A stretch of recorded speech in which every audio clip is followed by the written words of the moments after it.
The Horrible Gamers podcast may contain content not suitable for all ages. Listener discretion is advised. Welcome, ladies and gentlemen, to Horrible Gamers podcast, show number 399, being recorded on July the 11th, 2022. I'm one of your host, Jesus Watchlots, and today I'm joined by my friend from Little Ohio, somehow in Mayo's house. Evan Tanaka is here. Woo, Evan, welcome. Hey, what's going on, guys? I'm over here in the Mayo's house in the land of corn. I'm sitting on Mayo's lap right now. Yes. Like, people think we're joking right now. People are like, no, there's no way he's inside No, he is. I see him. He is inside Mayo's house. I think he's holding a gun to Mayo's side there. And Mayo, you know, just like wink if you need help. Yeah. You know, just give me a sign, Mayo. All right, give me a sign. And Steve Willie of the Mayo is here. Welcome, Mayo. Welcome. Hey, what's up, Jesus? How's it going? Pretty good. So, yeah, Evan's in your house. How's that going? Yeah, he just showed up. I don't know. We were just talking one day. Next thing I know, I have Evan at the door. Yep. Damn. That's right. That's a true fan. I voted for Mayo as best host because I'm able to just show up at his house. I can't. I don't know. Maybe things would be different, Jesus, if you let me stay at your house. Just show up at my house. Just, all right, Evan. And then he buys you a TV while you're there? Yeah. God. They're not even like a ghetto TV. They're like a fucking nice 4K TV. 4K 120 hertz. Oh, yeah. Damn. Mayo is the best host. He brought his PlayStation along, so we gotta hook it up to that. Yeah. Play some PlayStation 5. Yeah. You gonna buy him a gaming PC too so he can game while he's there? Yeah, we're going to go to Micro Center because we have Micro Center. You guys are going to build one just so you can play while you're there? Yep. Nice. Well, ladies and gentlemen, Gunny Chief Henley Merrill cannot be here right now. He might join us later, but, you know, it's all good because we got Evan here and Mayo and me, and we're fine. And sorry about last week and the week before that. Personally, man, I've just been really busy and our schedules haven't been able to line up. And yeah. Yeah, it's been like impossible to get together. Like I had to work last week as well, and then I think you worked during the day and had the evening free, and I was working in the evening. And yeah, and then it was 4th of July on top of everything last week on the Monday, so we couldn't really get together to record. I mean, yeah, it's 4th of July, man. Come on. It's America's birthday. Come on now. right. Anyways, welcome to the show. Drive all the way to Ohio to get on the show. Yeah, I mean, yeah. Gas is expensive right now. It's like the worst time to drive across the country. Oh, shit. Anyways, you can follow us on Twitter at _Horrible Gamers. We serve you on iTunes. Join us on Spotify as well as Facebook and our community, a Horrible Gamers Podcast community. It's a closed group on Facebook. We also have a Discord. Make sure to click the link in the show notes for that Discord, and it'll open the Discord app on your phone and bring you right to us, right here. You'll be right here with us. Maybe not as close as Evan is to Mayo right now, but pretty close. Okay, you might get close. Not that close, though. Anyways, you can also support the show with the monies if you head on over to Patreon and become a patron on Patreon. How do you do that while you're pulling it up, Jesus? How do You go become to patreon.com/horrible gamers and click the little blue button, and it'll tell you to put your credit card information in, and then that's it. How you become a Patreon. Anyways, big shout out to our friend Leahy, our friend Jason Sams, Robert Noble, Sean Petrarek, Chad, Henley M, Pork Chop Poo, the best HGP host ever, and Evan, Big Girls in plural, Big D Tanaka. and Jonathan Hall. And last but not least, Bill, HGP Patreon. First HGP Patreon, Bill, still even the biggest, D. Gardner II, the Elden Lord. He is now there on the list as well. Well, he's been on the list. Anyways. Also support the show by heading over to Redbubble. Get yourself some nice gear. Just search for Horrible Gamers and Redbubble, and you'll find us. Once you find us, you're able to purchase stuff in the store. So go do that. And also head on over to Manscaped and use promo code HGP20. Get yourself some nice manscaping equipment. That way you can shave your balls and keep yourself happy and your significant other happy. Or maybe just your sexual partner happy. I mean, I don't know. Maybe they're not significant. I don't know. Anyways, go keep those people happy. Head on over to manscaped.com. Use promo code HGP20 and get yourself 20% off any purchase with free shipping worldwide. And shout out to Phantom Mick for the intro and outro music to the show. Now let's talking about video games, guys. So I played some video games this last 2 weeks. Yeah. I played video games. Yes. I played the new what the fuck is that game called? Is it called Starship Troopers? Yeah, Terran Command, yes. Terran Command, yeah. So I played some of that the other day, and I didn't really like it, man. It was, I mean, I don't know if I wasn't in the mood for it, maybe, or maybe it was too micromanagey for me, you know, because I enjoy games like Total War, Three Kingdoms, or whatever. You know, you guys heard me talk about that in the past, you know, and then that's more like I'm not controlling the units in my army. I'm kind of just sending my army out, and they automatically attack in whatever formation I send them out in. You know what I mean? Mm-hmm. So, like, pretty much the way, you know, Total War Three Kingdoms works is you set up your units, like, you have a battlefield, and you got the pre-battle screen. And in the pre-battle screen, you'll set the direction where your reinforcements will arrive from. So they could arrive from the right, the left, the south, and the north. And then you'll set up your units like your army. You'll set up your cavalry, your archers, your swordsmen. And then you can give each different unit commands. So you can say, like, okay, I don't want the cavalry to charge. I want you guys to hold. And I want the archers to hold here. And I want the swordsmen to go forward. So you can kind of set it up so you kind of have like a... like a strategy, right? Like a battle plan for when the battle begins. In Terran Command, it's a little bit different, whereas you're controlling like specific individual squads within the battlefield. And I would, how would I say this? This is more like, instead of being big scale like Total War Three Kingdoms or something, it is more smaller scale. Think like XCOM almost. Where you're not controlling them like XCOM. They're not like one player and then one moves to like 3 little squares. No, it's not like that. You can move them around freely. There's no time limit on that.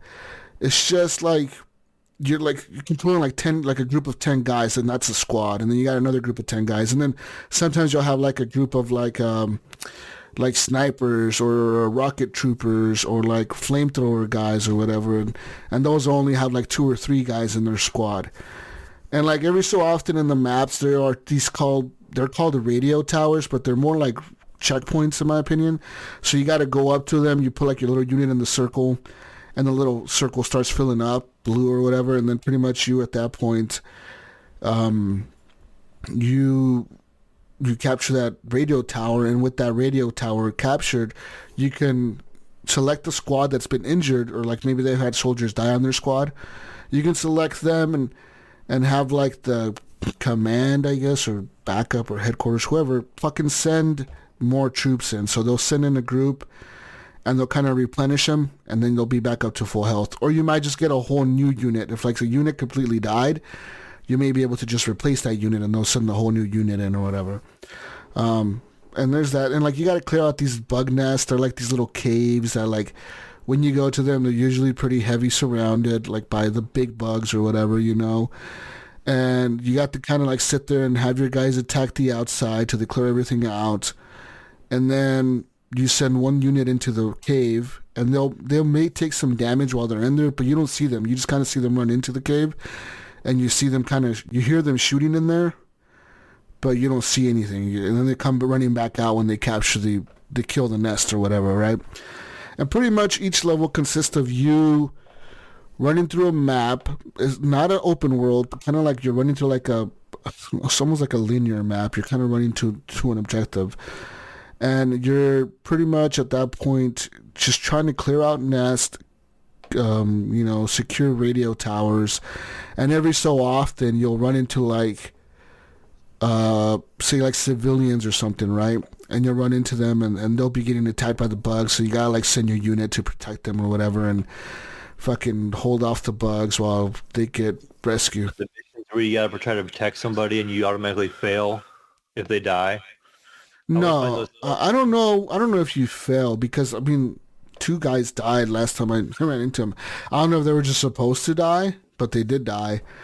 And we just kept going with the mission. We just kept going to the next objective. Like, fuck it. Oh,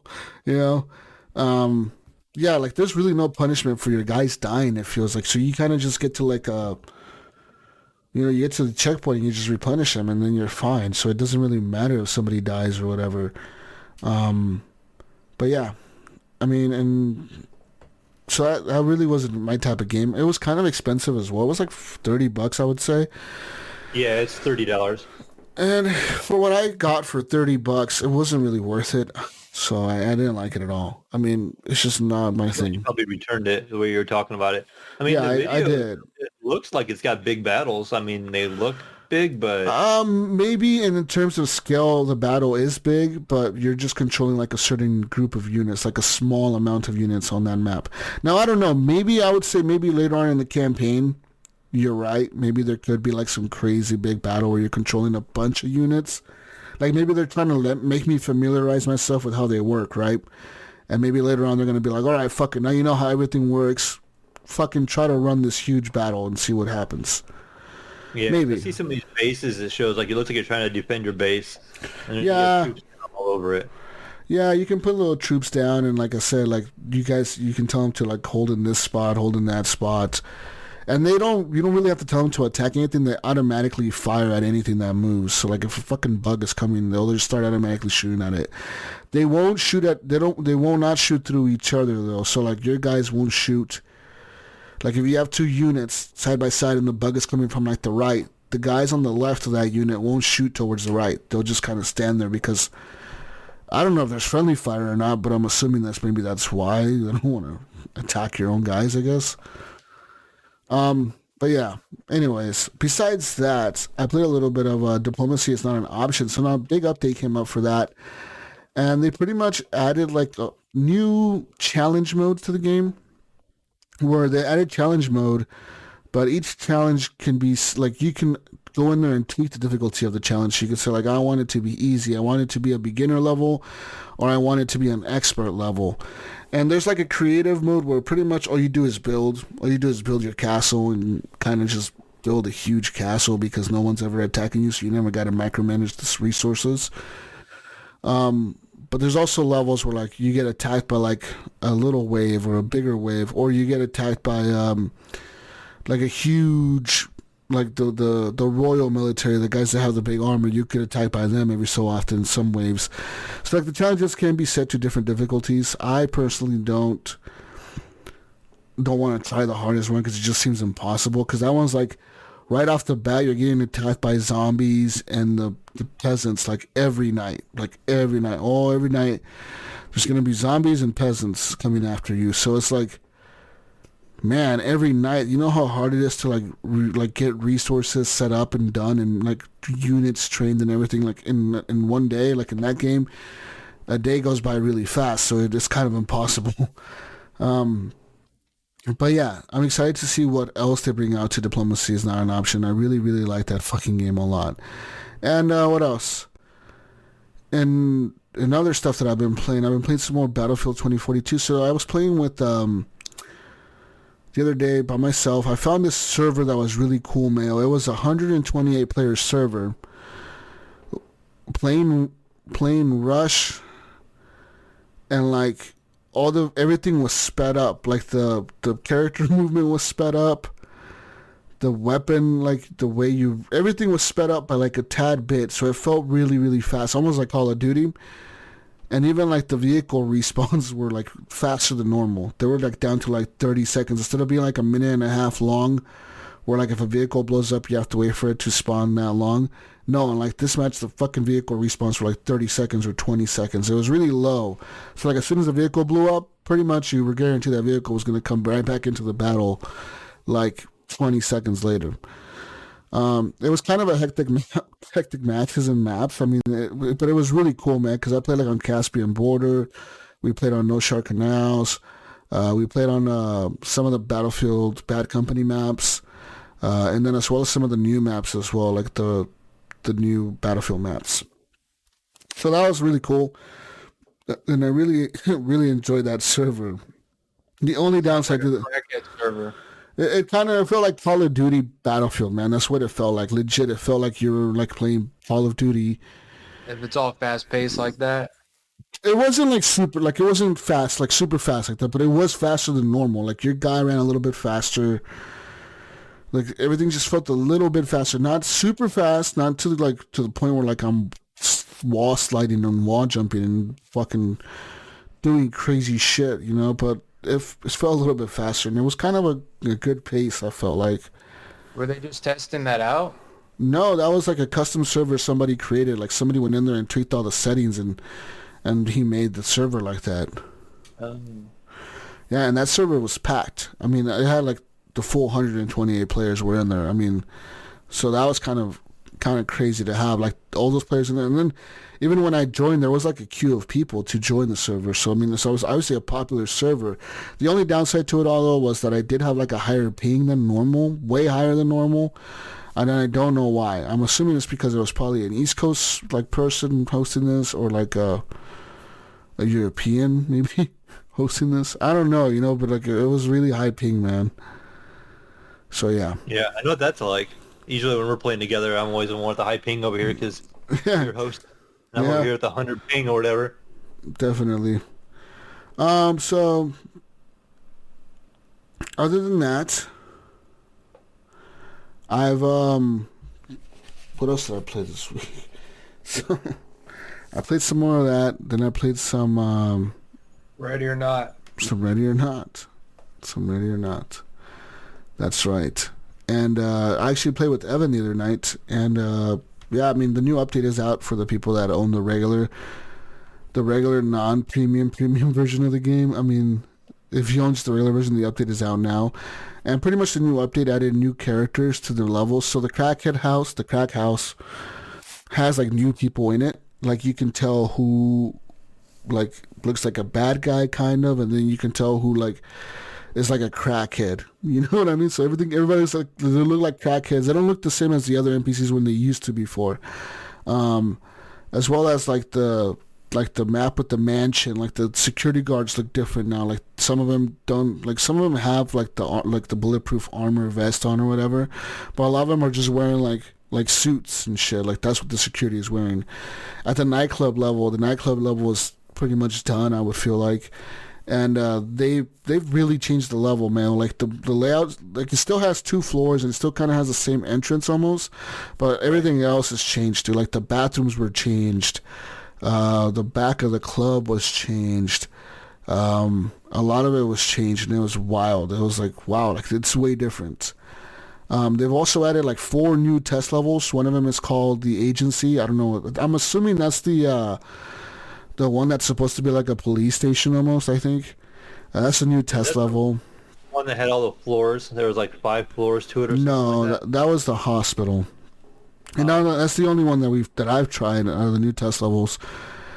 And yeah, that hospital needs to be reduced in size. Like it's too big. Like I get wanting to go big, but it's too big. Like make it, I would say like, make it like 3 levels maybe, not 4, because I mean there was like 5 levels to this shit, wasn't it? Yeah, it was either 4 or 5 floors. I remember my character was only moving half speed that game, like for some reason. So everybody's running past me, and it just took me forever to do anything. Yeah, because I'm assuming it was a glitch that you ran into playing it or something. I don't know. But your ping was really high though. You're right. What else? Fuck yeah! Like I really enjoy Radio Now, man. And like I'm just having a blast with it. Like that's the game that I usually play with the most, and I'm always playing with randoms because nobody that I know really plays the game. I mean, you guys when you're on, but I mean when you're not on, then I'm playing by myself with randoms. And My problem is in Nico as well, but yeah, but yeah, like I said, I've been playing with randoms, and it's been a lot of fun. Like I really enjoy the new things they added to the game. Like the armor does affect your weight, like your speed. So like if you have less armor on, the faster your character might move a little bit. You can also change how many magazines you carry now of each weapon type. So what I've decided to do is I like pretty much reduce my pistol ammo to like 2 magazines, and I increase my rifle ammo because I'm always running out of ammo like on my rifle, especially if I have it on full auto. Like you burn through bullets in that game so fast that like if you have your shit on full auto, man, and you miss all your shots, then you're just literally screwed because like the game doesn't let you pick up ammo. So it's whatever you went in there with is what you have. And if you run out, you run out, dude. You know what I mean? You're kind of stuck like just doing nothing for the rest of the match because you don't have no weapon, like no ammo. So yeah, it's kind of cool though, the way they let you change that. Like you can change how many magazines your character has, or how many like flash grenades or stun grenades, or different stuff like that. I really like it, man. It's cool, man. It's cool, and the farm level is different now too, Mayo. The farm level, you don't start on the tunnels anymore. I don't even think the tunnels are there anymore. You start on top, like behind the house somehow, and yeah, you go through like this back like balcony area. You end up in the garden right away in the first entrance. You end up in this like that garden area. So from there you can go left to the second story house. You can go right towards the other house, or you can go to the middle to the courtyard. And man, the other night I think I was playing with you, Evan, last night when we got into that level, and dude, like as soon as we got in there, gunfights, just like legit, everyone was in a gunfight for like a fucking solid like 5 minutes, like intense gunfights too, man. Like we were just fucking like trading shots with these bad guys, because the AI in that level is one of the AI that were like updated to hide from you. So they'll shoot at you and they'll get in a cover, and then they'll try to switch cover, like so if you're behind cover and you're not looking where they're moving to, they will switch over to like the next pillar, and they'll keep moving or whatever, and they'll try to like get around you, or they'll try to pin you down, you know what I mean? And they'll call you out to their guys too. Like they'll say, "Hey, they're over here." And like you hear the other guys like getting ready for you and shit, and they're kind of hiding behind doors and fucking crazy shit, dude. So like that level was fucking intense. Everyone was in a crazy gunfight. I don't know, did you survive that one, Evan? No, I died real quick. Did you die in the beginning? There's a lot going on in that game. Yeah, so yeah, I mean, you gotta be really like fucking focused in the game when you're playing it, man, because like if you're not paying attention, literally like a half a second slip up, not even half a second, probably a quarter of a second, you're dead. You're dead. Like it literally is that fast. You're just gonna die. Yeah. But yeah, that level was actually one of the levels we were able to finish with most of the squad alive. I think Evan was the only one that died that level. Stop bringing it up, bro. You know, he's not really that good at the game, Mayo. Rookie over there. And yeah, so I think Evan was the only one that died, which brought our score down. I think we would have got a higher level score. Fuck your score. But we got an E for excellent, Mayo. We didn't get an S for super or whatever. So we got an E for Evan. Yeah. For Evan died. In remembrance of Evan. Yeah, we got an E for Evan. Oh man, but yeah, I mean that's really like what I've been playing, dude. What else? I tried a game that I was gonna talk to you. Fuck, I just forgot what it was. Man, I forgot what it was, guys. Well, maybe it'll come to you as we chit chat for a while. Yeah, go ahead. Talk about what you've been playing. I haven't played a ton. I've been busy. I've been on the run here lately, but been playing. We played a little bit of Ready or Not together the other night after Evan jumped off. He had his fill for a little while, so I jumped on and played a couple rounds with you. Got to play a couple of the new maps. I did not get to play that nightclub map. It looked really good. I did see Evan kind of run through it with you guys on a run. That looks like it's like a good time. Like it looks like a pretty hard level to see like what's going on. There's all those flashing lights and everything else going on and stuff, and it seems like it's I don't know if there's like loud is there like loud music going on in that level too, or Yeah. It's like he had it's like, headphones so I couldn't hear, but there's like club music playing, and it's fucking loud, dude. So yeah. yeah, we played those couple rounds. Also in that level, Mel, they've added new bad guys as well. So they added like these motherfuckers that have suicide vests, like suicide bomb vests. Of course they did. And like that kills like everyone. Like it'll kill everyone in the fucking level if those fucking things go off. Like so, like legit, we ran into a room, dude. We were clearing the club, and we kick in a door, and I kick in the door, and I'm not, you know how you can yell, put your fucking hands up, put your hands up. I'm pressing that command to tell the guy to put his hands up, dude, and he just looks at me and he's like, ah, and he fucking just blows himself up, and it's like everyone died, and it's like what? And everyone's like, oh yeah, that was a suicide bomber. That must have been when Evan was out here complaining about you, saying that you failed to protect him. Yeah. Yeah. He was like, "Oh man, this Jesus hobo." Yeah. So that was in that level. They have those guys in other levels as well, Mel. Good to know. I'll have to watch out for that. But yeah, the little bit we played, like I said, my character, and maybe actually come and think about it, because Evan was playing before that. Maybe he changed my loadout, and I was really heavy. Maybe he changed the armor. I don't know. Yeah, Jesus was telling me to change all this, change my headset and change my gun. What are you doing with that laser? Put on a flashlight. You don't need night vision. Take those off. I was like, okay. And then the loadout window was like, it was kind of weird. Like sometimes it would show the attachments I had on it, and then sometimes it wouldn't.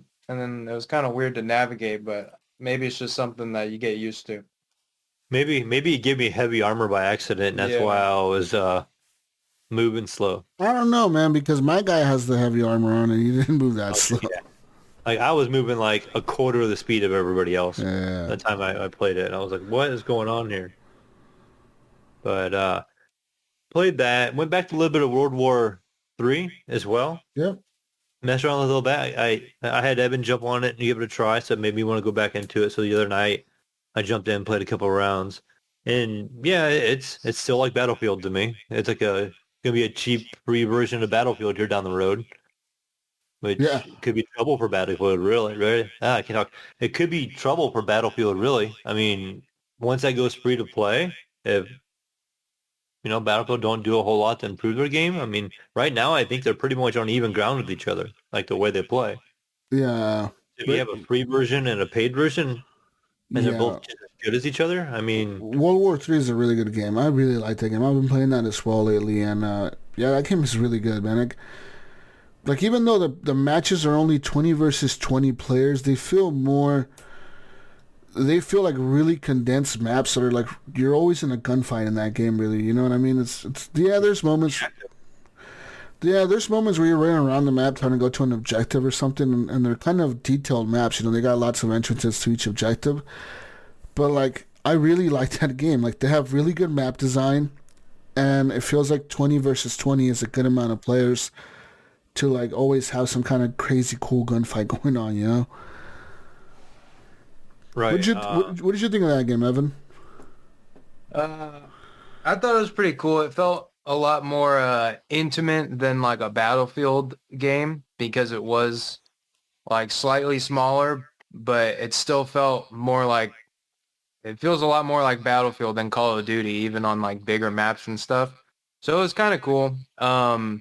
Yeah, I'd say it looked pretty good, maybe not as polished as Battlefield, but it still looked pretty good. And like Mayo was saying, like, yeah, you got once it goes free, that's going to be a disruptor for sure.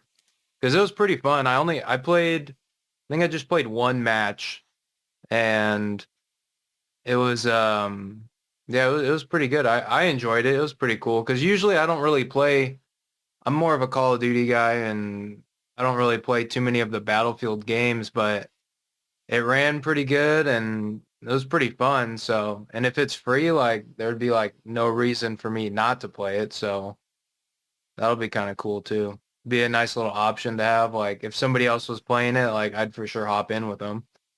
I liked it. It was fun. Yeah. I didn't Yeah. get to look at like what kind of guns and stuff they had. I didn't see too many options or anything, but They have a lot actually. Like yeah. they do have quite a bit of SMGs. They got LMGs as well as like assault rifles and marksman rifles and whatnot. So yeah, they do have they not a like a giant variety, but they probably have the same amount of weapons as Battlefield 2042 does. Yeah, I think I So- just played I was just messing around with like the first assault class, like one of the like one of the beginning Yeah, I loadouts. think my one loadout I had saved on mine because he just loaded up my profile.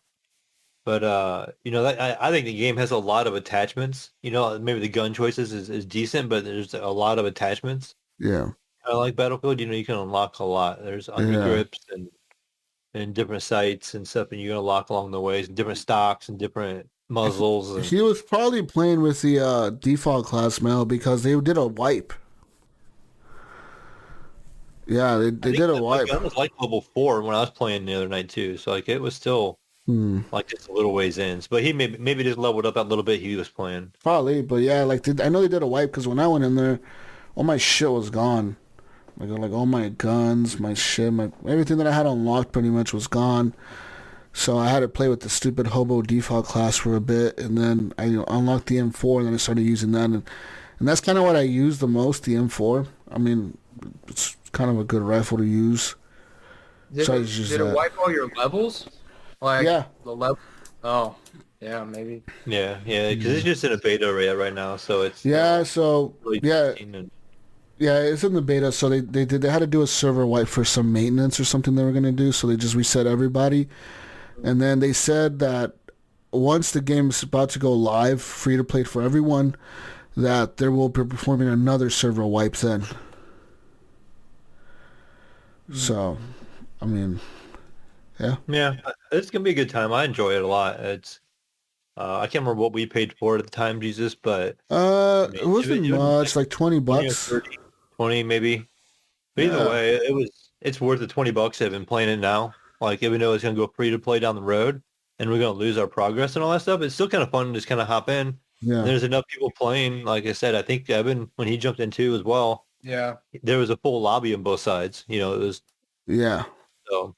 I know we've had times where we had a harder time finding matches, but it seems like that bigger mode, the one that has like the capture points, is the one that everybody seems to play. Was that the one I was playing? Yeah, Yeah. Yeah. The conquest type mode or whatever. yeah. Yeah, I But, mean, it's kind of crazy. The player count right now is 434 players. That's it? That's it. But like I said before, you only need like 20 versus 20 to have a full match, right. So if you had 50 servers, of 20 people, that'd be all you need. So you could fill them servers up pretty easy, Yeah. even on a lower player count. I mean, it says here that since March, they've lost like 4,000 players. I wonder why. It was a big drop in like April, and then May had another drop. Then June had another drop. I don't know. Maybe people just got tired of playing it. I don't know. Maybe people got mad at the wipe. Who knows? Yeah, that could be. Or they're just kind of waiting. I don't know. Or they just that many people only paid for the beta, and then everybody else waiting for the free version. I don't know. But the other stuff I played this week, Jesus, is just a lot of single player stuff. I was kind of looking at my Steam account, trying to figure out what I wanted to play. I fired up some God of War a little bit, got just a little bit further in that game. Using this PlayStation controller, I have it hooked up like wired to my PC. And it doesn't have any like the haptic feedback or nothing like that in God of War, but it it works well with it and stuff. So I'm like it kind of native, for playing the game because that way the buttons on the screen all match what I should be hitting for the timed events and all that kind of stuff. And just again continuing to work my way through there. The only thing I find annoying about that game is every time you like when you break things open, it has like a little drop for like XP or something. And you have to like pick it up each time. Yeah. It's like you gotta hit the button. And it's like a little ching every time you find a piece of XP. It doesn't automatically like gather it for you, which is kind of annoying to have to sit there and hit the button all the time. If you see like 3 or 4 of them on the ground, you gotta walk over to each one and hit the button instead of just automatically collecting it. But it seems like there's a lot you can upgrade. You know, a lot of your weapons can have gem slots and all that kind of stuff, and the runes and stuff. So I think I'm gonna enjoy it. Like I said, I just got a little ways into it, and then after that, I launched the Epic Store, Jesus, and went ahead and just looked at some of my free games I had just to see like what I can kind of mess around with. And I launched and downloaded Shadow of the Tomb Raider because that game has ray tracing. And I wanted to see what happens if I like crank the game all the way up on my PC with this, this 2080 Super and turned on ray tracing and turned everything on max. And I get to the one jungle scene on a benchmark and it dropped to like 17 frames.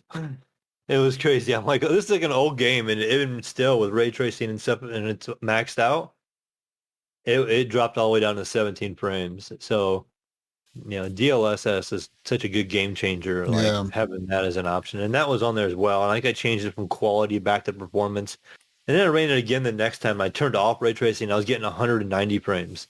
Damn. So that's a big difference between the two. But trying to find that balance where the game would look good and play well at the same time. Yeah. But I just kind of messed around with the benchmarks on that. Then I fired up off of the Steam store the Hitman game, the new one.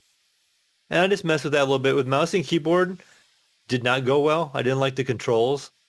You had I can't remember what it was. You had to hit X for something to like vault. And it's in a weird spot. So like, you get your WASD, but X down there, you have to hit that to vault over any kind of ledge. And then it was like to drag somebody, you had to hit B. So it was kind of those couple keys you're just not used to hitting, So it's like, okay, where's B at, And I'm used to it enough, but it was just, I'm like way better on a controller for sure. I was just too lazy to get the controller, but I played through the first, tutorial part. It seems like it'd be a fun game. I haven't played one since they did the reboot a long time ago. So that's something I might mess around with a little more. I really like that game. That game is really good, man. Hitman 3 it's a cool fucking game, and having the collection is really badass. So you'll like it, man. I think if you buy 3, you get all of them, right? Isn't that how it works? Like they're all together. They gave away on the Epic Store together. Like it was 3. It was like a trilogy or something like that.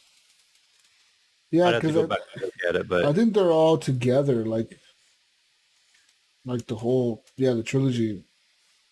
Because I know if you bought one, and then you bought the second one, they would like merge together or whatever.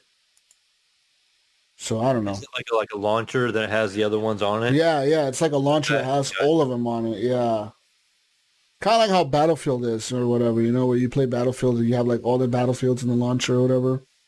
Right. Well, Battlefield 4 did that, and Battlefield 5 and Battlefield 1 or whatever. Yeah. Battlefield 2042 is not in that like group. I don't know why. That's weird, huh?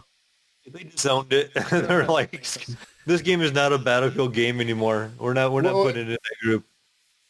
It's like they didn't want to include it in the group. Like, no, bro, you're not in the Battlefield club.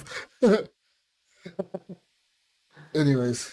But the last game I messed around with was I downloaded. I'd never played before. I think you enjoyed this one as well. It was Watch Dogs 2.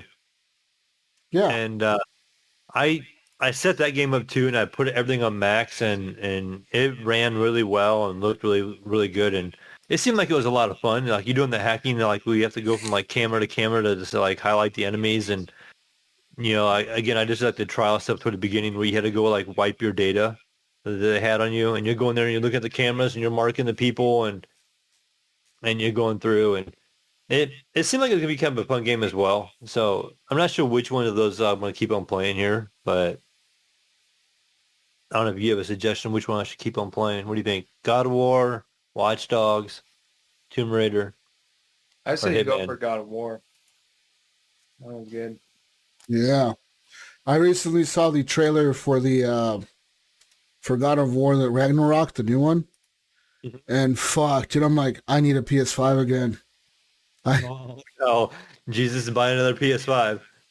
Oh yeah, I need another one. I need one before November comes because I need to play this fucking game.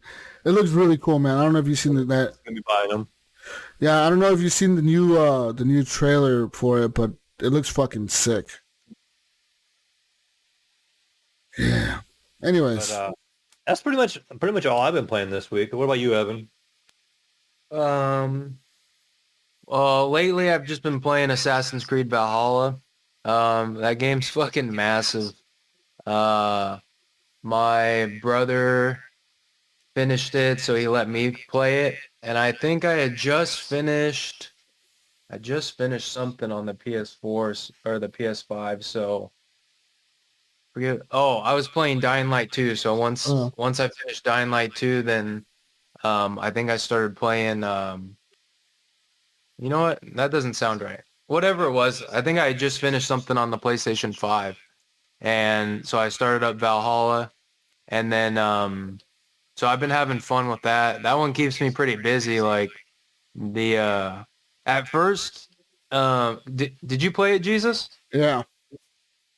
Yeah. So at first, you know how it gives you like the little prophecy, like, oh, you're gonna turn your back on your brother or blah blah blah, and then you know you start going through the story, and then I started gradually. At first, I was like, "Nah, my brother's cool. Like, we're not gonna go through with the prophecy." But then I'm probably like halfway through the game, and I'm like, "Man, fuck Sigurd. This guy's a piece of shit." Yeah. He starts doing some weird stuff, and then you start, I'm just like, "Man, this guy, whatever." But Yeah, that game is cool. I like that game. I like the setting of it. Being a Viking is pretty badass.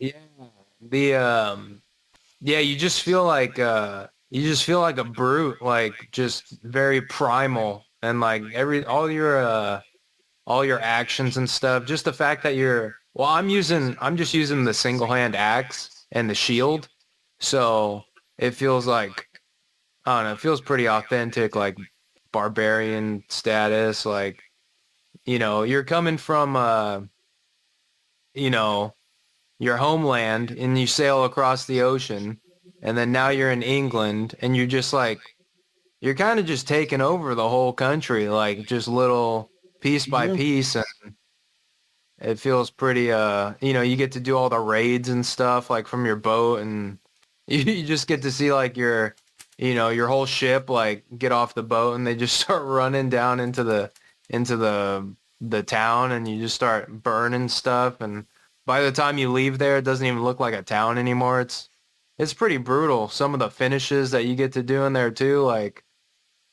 Yeah. I think they change because I haven't changed weapons, and I think it's just from me leveling up that, like, as your power level gets higher, like I think the finishes start to change. I think that's what it is, because you get to see, like, all of a sudden you'll see them do like a different finisher, and you're like, whoa, that's sick. So that was so I'm doing that. I'm playing that on the PS5, and it looks pretty good. Um, before I played Valhalla, I just remembered that I went and I played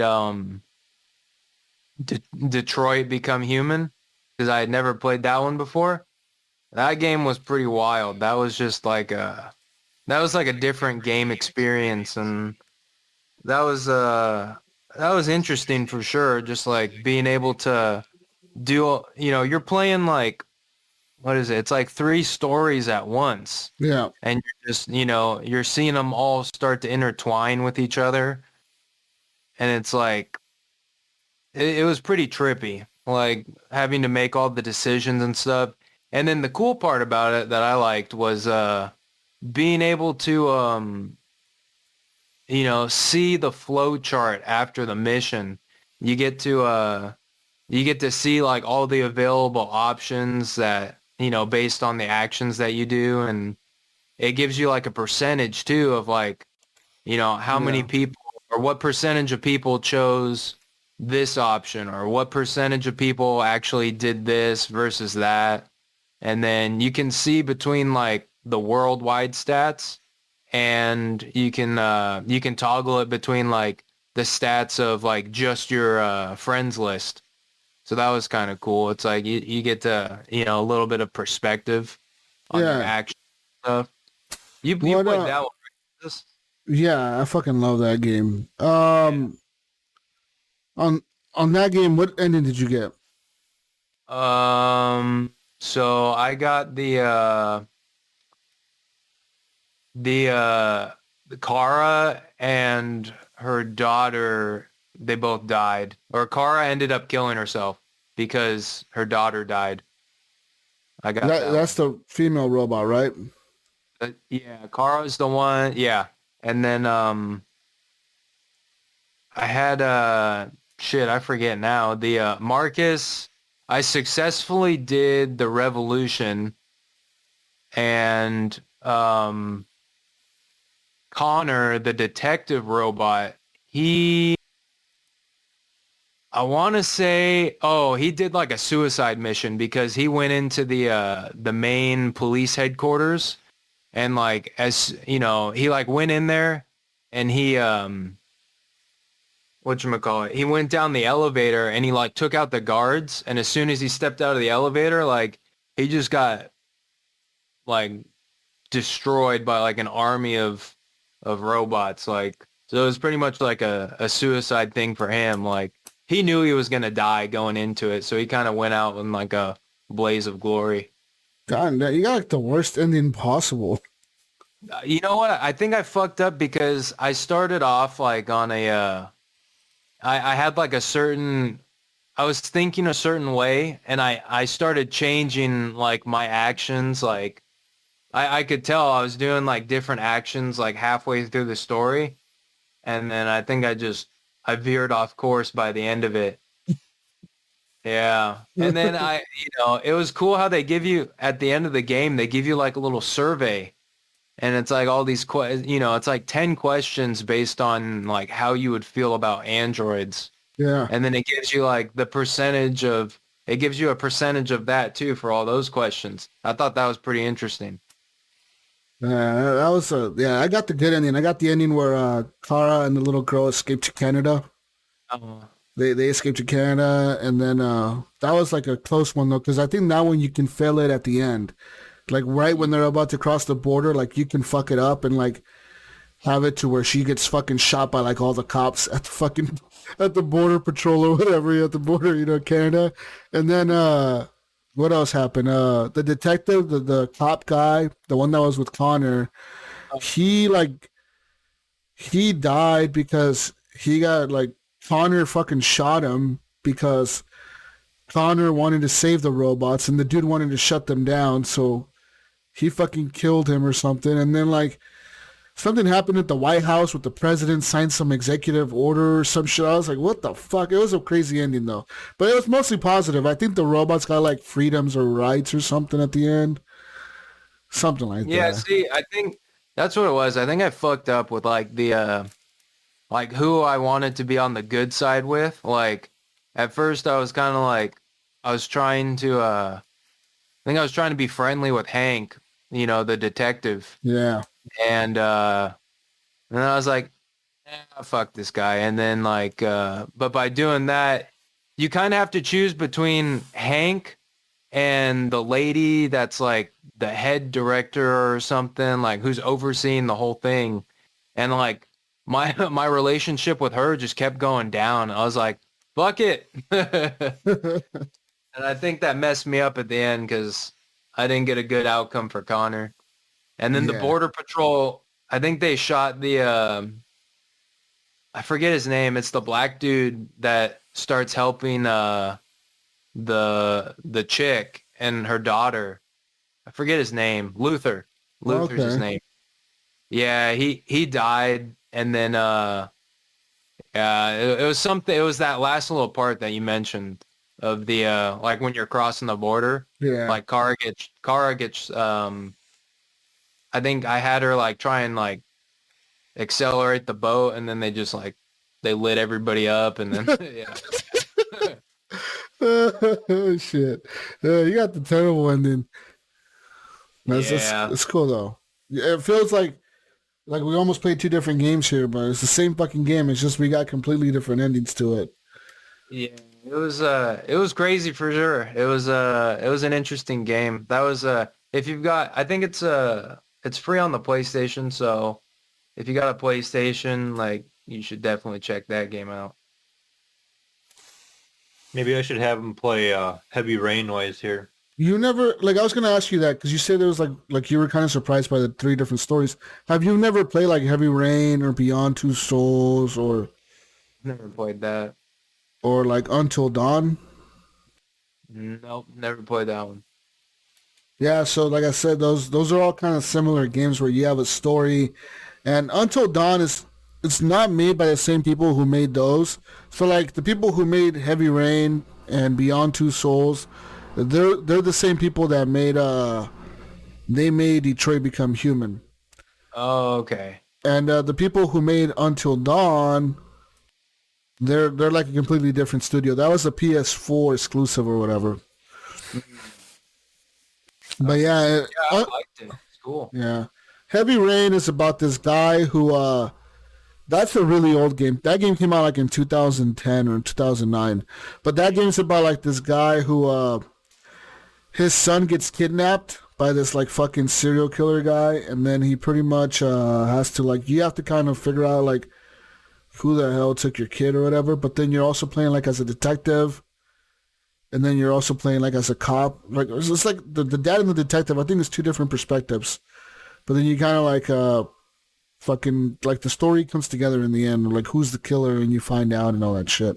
I liked it. It was fun. At first I was confused, and then I was like, and then I started getting into it, and then I was like, oh, okay, like, yeah, this is, and then I started seeing like how they're all gonna intertwine, like when you're on the run with Kara, the girl and her daughter, um, and then you see the detective like starting to investigate and stuff. I was like, they're real close together. I was like, oh shit, like that's how they're gonna start all tying together. And then what tripped me out too was like, um, when uh when the daughter, it shows that the daughter was an android too. I was like, what? That's kind of where my decisions started changing. Like I was like, dang, this is wild. And I started looking at the game differently.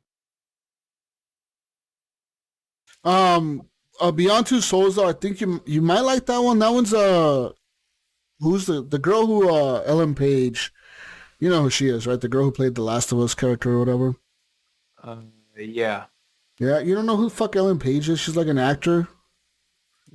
No, what are you talking about? The Last of Us? No, I'm talking about Beyond Two Souls. Oh. But yeah, anyways, Ellen Page is the main character in that game, and you play as her, and pretty much you only play as her, really. You play as her and her ghost, because she's like this person who has like these super abilities to like, I think she can talk to dead people, like she can see ghosts, like legit see. She can't see all the ghosts, but she has like this ghost thing that's always with her. And it's like a spirit that's attached to her, and that spirit can do shit, and she can control it, and she can like, you can like have it do shit, you know what I mean? Like open doors or like fucking whatever, you know, like do crazy shit. And pretty much that story is about like she escapes from like the government or something, like the CIA like is testing on her, and she escapes and runs from them, and like she's on the fucking run from like the government or whatever, and it's like a whole like conspiracy theory, like crazy fucking story. Beyond Two Souls. Sounds good. It's good. It's really good. It's the same style as Heavy Rain or Detroit Become Human. It's the one that was in between those two. Yeah, I believe that also was a PS4 exclusive. All these games are PS exclusives. No, they're on PC now. Well, they're on PC too, yeah, but when they originally came out, they were all on PS4 exclusively or whatever. And Until Dawn is about like these teenagers that go up to like this house in the woods, and they all start dying one by one because a serial killer is chasing them around with the chainsaw and shit. Yeah, I think my brother played that one. He was having fun with that one. Did you talk about that one before? No. Well, I have before, but yeah, you can talk about it if you want. So, Mayo, showed me this game called Bright Memory Infinite, Okay. and it was fucking badass. It was Yeah. just a demo though, huh? No, it's the full game. Oh, it's a full game. Yeah. I just played the first level of it, but it was super fun. It's got a little bit of everything. It's got like shooting, and then you got your sword that you use, and then you got some like some weird powers or something too. Yeah, something like Crisis in a way. Like you have like a Yeah. suit, and you have like some psychic type powers too. Yeah, that one Yeah. was really fun. I like that. And that's a game that I think that was one of the first games that when ray tracing came out that showcased ray tracing and shit, right? Yeah, I think it was like one guy made it as well, but it's just really short. Yeah. Yeah, was it only like 2 hours? Yeah, we looked up the time to beat. Like 4 hours. the campaign was like 2 hours, but like the 100% completion was like 5 hours. But Yeah. you can buy it for $20. That was the game when you bought the demo for $5. You got the game for free when it released. So that's why I ended up having it. But like I said, it's a short game, but the ray tracing is really good, and the graphics are really good for one person making the game. Yeah. Yeah, it's pretty top notch. And it's got your boss fights and everything else as well. Sword play, gun play. Yeah, I thought that was really cool. Like, I hope there's another game like that or something, like a longer game, because that'd be sweet. The one last I before I left on my little road trip, I played Cyberpunk all the way through again. And, Again. Yeah, Whoa. yeah, Whoa. bro. Get on my level. All right, come at me then. Come at me, bro. What's going on here? Yeah, so before I did a whole different play style for this one. Like, I started seeing it in the later half of my first playthrough, back when Cyberpunk first got released. I was like, I saw like what you could do with like the quick hacking and stuff, and like your intelligence level and whatnot. So instead of putting like points into like body or like guns or whatever, all I did was I upgraded my my quick hacking level and like my technology level or whatever. Like, I just did it completely opposite from what I would like normally do. And I could just walk into a room and I can shut down the optics of any guard. I can disable all the cameras, and then I can, unlock doors. And it was just like a completely different play style from like the first time. The only thing, like, I rarely had to use my gun too. It was just completely different. And the only thing that kind of messed me up was, if I did want to use like a certain gun, I needed to have my body like leveled up to be able to like hold some of the bigger guns. So I wasn't able to use like some of the snipers, and just because I didn't have the points in like the body part.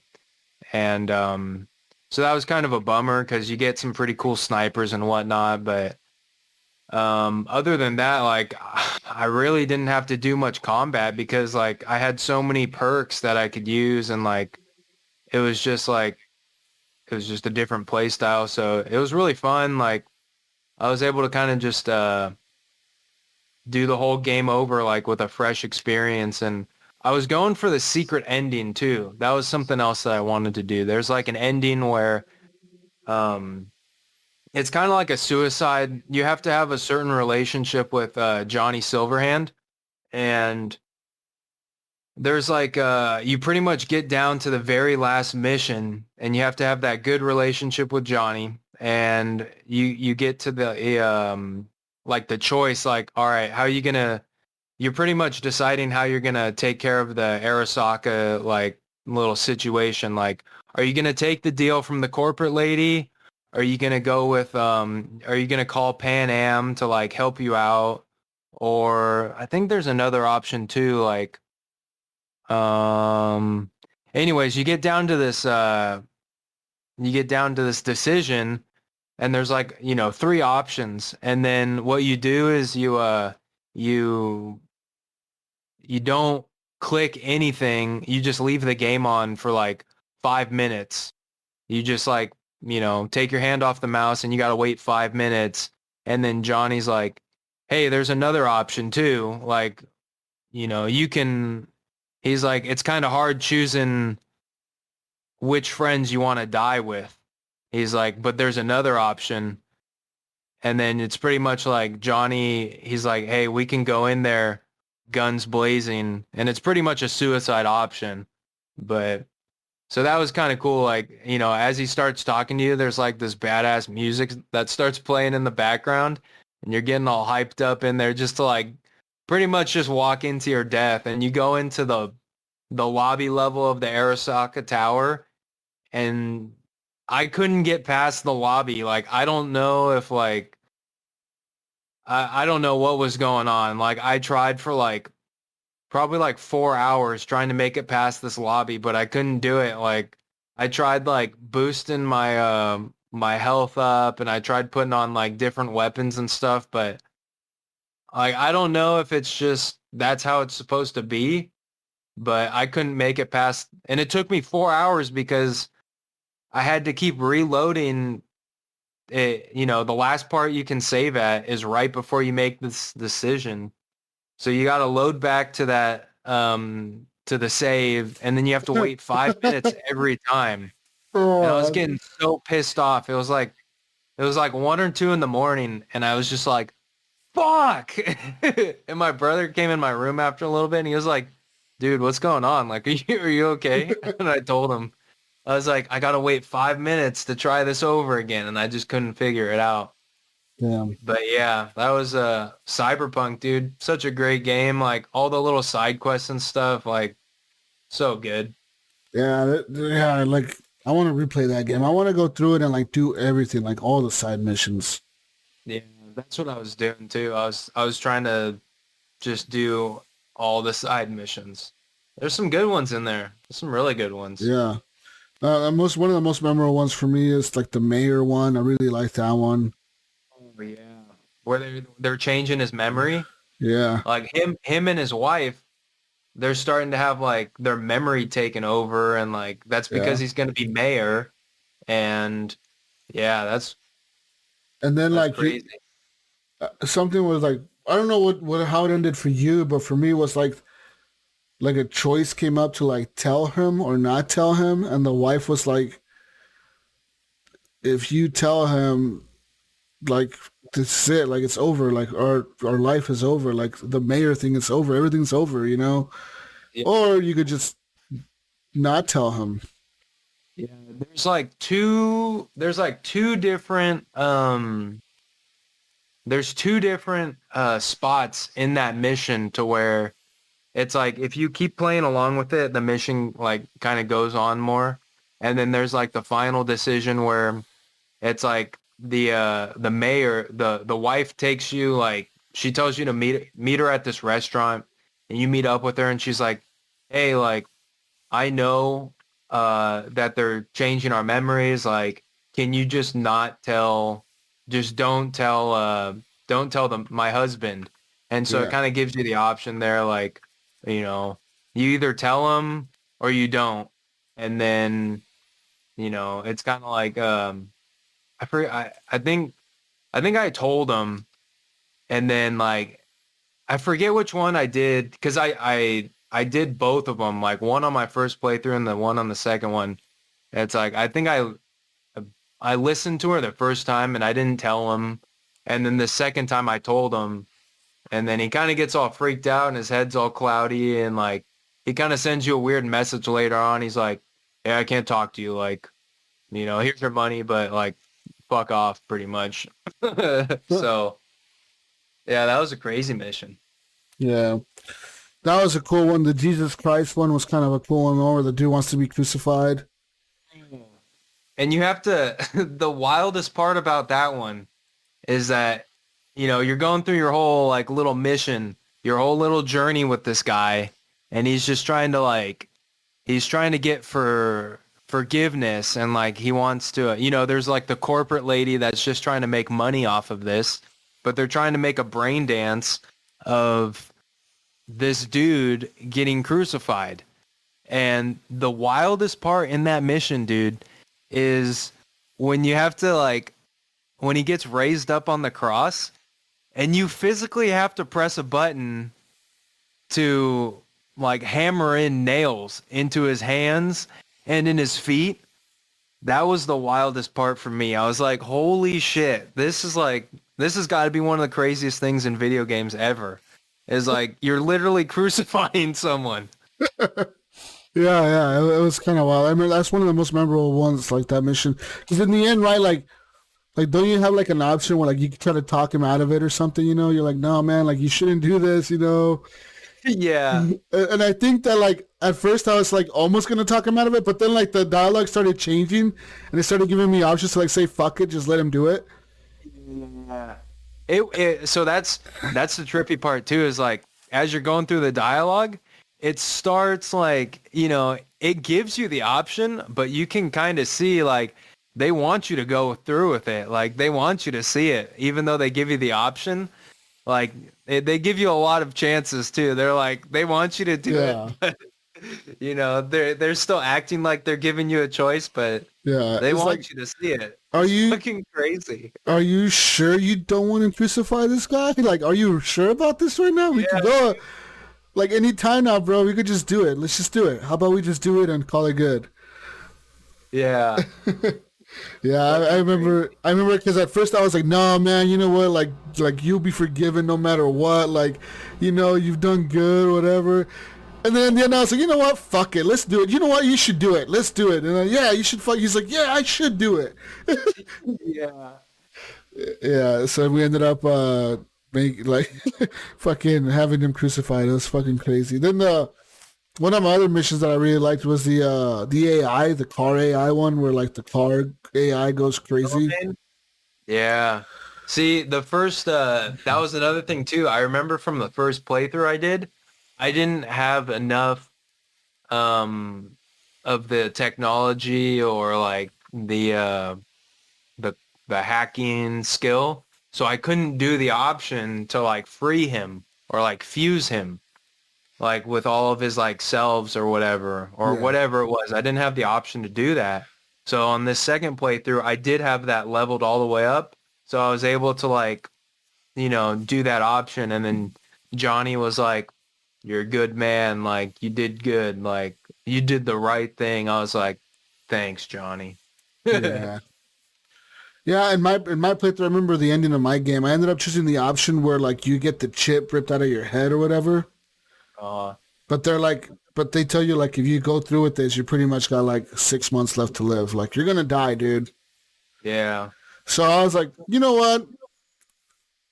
Like I did all this to get this shit out of my head. I'm gonna do it. Like fuck it, do it. Like you went through all this fucking shit just to get here. And I was like, fuck it, we're gonna do it. So I go through with it, and I don't know if you ever got that ending, if you did it on your last one or not. I did. I think I had the, I know I partnered up with Pan Am for the first playthrough I did. And I think it was, it's kind of fuzzy for me. I don't remember I don't remember what happened. I know it had the voicemail scene at the end, but I think that's for all of them. Yeah. Yeah. Cause, one of the options when you get the chip out of your head, I think is to like, you can get the chip out of your head. There's 3 options, right? You can leave him in your head, and that option, They tell you, like, if you leave him in your head, Johnny's going to take over your fucking body. Like, he's going to control you, and you're going to be the engram stuck in his body. You know what I mean? They tell you, like, you're not going to die. You're still going to be a conscious thing, but you're going to not be able to control your own body at all, like, whatsoever. And then they're like, if second option is getting the chip taken out of your head, but if you do get the chip taken out of your head, then you're going to die in 6 months. But once you do get the chip taken out of your head, like you're in the space station or whatever, and like pretty much you're doing like all the tests or whatever, like the running, the jogging, the memorizing, like the bricks, the whatever, like all this shit to memorize the pattern. What's the pattern? And like you start doing that shit over and over and over and over, and you like start going crazy. And they tell you like, okay, they're like, well, you're good, but you're going to die. Like, what do you like? They're like, you could die. You can go back to Earth right now. We'll send you right back. I don't think I went to space. And you're gonna Yeah, well, I was in space, like in this fucking, like I was like in a space station, like I don't know, some corporation owned like a space station. And they sent me up there, and they took the engram out of my head or whatever, and they started doing all these tests. And then they're like, all right, we can send you back to Earth right now if you change your mind, and you can fucking die, like in 6 months, you're just going to die. No matter what you do, you're going to die. Or we can put you in an engram, and we can make you an engram, and then we're going to put you in a new body like 50,000 years from now. No, and I was like... I never went to space on my first playthrough, and then obviously not on the second one either. But yeah, so and I think I became an engram in the end. Like I just ended up like fucking. I was like, "Fuck, man, I'm becoming the thing that he wanted out of his head." I played as a female character my second playthrough, so I got to romance Judy too. Ooh. Oh yeah. Ooh. I got to have tits. And I added a dick too. Wow. Yep. Wow. So I did it for Judy. Oh, okay. I see what you did. You did it for Judy. Okay. Yeah, but I mean, I fucking love Cyberpunk. I want to play that game again for real. Like that shit's dope. It's fucking dope. It's such a bummer. Like whenever I think about it, like how many people didn't get to play it. Yeah. Because of like the rough launch it had. Yeah. Anyways, people, Gunny is here. Welcome, Gunny. Hey guys, what's up? Just coming back from the old water park with the kids, and 98 degrees out there. It was a great day. But sorry for being late, guys. Hey guys, I do have a book recommendation, a book and or audio book, because we're talking about Cyberpunk and Jesus is talking about engrams. It's called Backyard Starship. I think I've listened to... I'm up to like book 3 right now. I think that's how many they've got, 3 or 4. It's really good. It deals a lot with that, as far as like putting consciences in other bodies and other machines, which is cool. It's a good space ranger space opera. Gunny, I think you were in the sun too long today. This is a video game podcast, not a book podcast. Yeah. As far as video game, yeah. So that leads me off to my point, guys. I don't know where we're at in the show, but I've been playing the wrong game because I should go back to Cyberpunk. I've been playing that Far Cry 6, and it's like, okay, I've finished every Far Cry game. I have to finish this one. It just has to be done. But it is so boring. Far Cry 6 is boring. I thought that it would have been a better setting, because, I mean, you think about the setting they have, like, oh, you're on an island with the fucking dictator, and you're going to want to take this motherfucker out. Like, I'm in. I'm fucking in, right? Like, I want to do this. But no, it's a fucking boring game.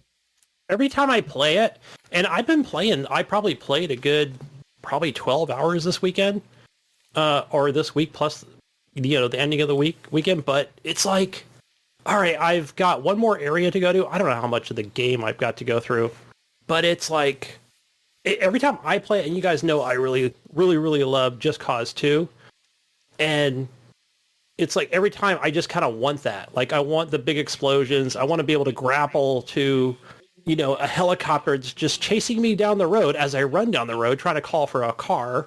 Like I need an Uber or something. It's like, but I think I'm playing on normal, but it feels more easier than anything. So who knows? Maybe I am playing in baby mode, but I don't know. Yeah, I don't really die as often unless I fall off a building. I don't really like that game. I mean, yeah. I like the setting of it, but I'll just deal with it. But I like the setting of it, but I don't like the game. Like Far Cry 5 was just really fucking good, man. Like that whole setting, the fucking story. Yeah, and the story. It was just really well fucking done, And this one is not so much. I'm telling you, I'm way further into this game now, but it's still like, wait, oh, okay. Yeah, I almost forgot for a minute. Yeah, the reason I'm actually, fighting along with the guerrilla. Yeah. And against this evil dictator, who I think needs to show up a little bit more. I mean, he's a good bad guy. That guy. He is. He's great. He's the same bad guy in everything, though. Like, even in The Mandalorian? Yeah, he's the same bad guy. He is the same bad guy in The Mandalorian. He's the same bad guy in fucking Breaking Bad. Yep. Gus. Same bad guy in Far Cry 6, and even in like The Boys, he's almost like the same bad guy in The Boys. Oh yes, he is. That's right. He is in The Boys. I'm actually caught up on that show. Oh man, The Boys is I think good, I watched Mayo. the season finale, season 3, which I will not spoil for anyone. I got rid of my Prime, so Oh. I'm like, oh, bad timing there. Dude, you know, there is something, Jesus, I want to bring up. And I think maybe, I want to say, Jesus, you misspoke on it. I've been waiting for us to come back on it because you were talking about in the beginning, Jesus, of season 3, where Homelander, you said to me, and I think I just made like a few comments on it, and Jesus, you said that he is out of control. I thought, no, he's not. He is in control. Well, maybe not the season finale, but he is in control that whole season. Like he's on to everybody, if that makes sense. Like he's one step ahead of them in some ways. In some ways, but in some ways he's not, because he can't get ahead of him, because he's like, he knows Everyone's against him. Well, yeah, but he also like, I feel like he legit felt fear for the first time ever. With Soldier Boy, right? Yeah, like he's never, like you could tell that he's never felt fear. He's never been afraid of anybody because he's powerful as fuck, right? But then he realizes this motherfucker Soldier Boy is back, and he's like, oh shit, like this motherfucker can actually kill me like this. Yeah, I saw his lip quivering a little bit when he, he's like, well, you know, Soldiers get him. You know Soldier's Boy ability, right? You know what it is, right? Yes. This is, when he does the nuke, you know what happens to the other supers, right? Okay. So with Maeve, okay, I get it. When whoever survives the nuke from, like obviously humans can't survive it, but super people can, like the superheroes can. It's But like kryptonite, right? when they survive it, they lose their powers. Okay, so that makes sense with that Asian lady that. Yeah. When That's Kimiko right. was in there, she lost her powers because of that.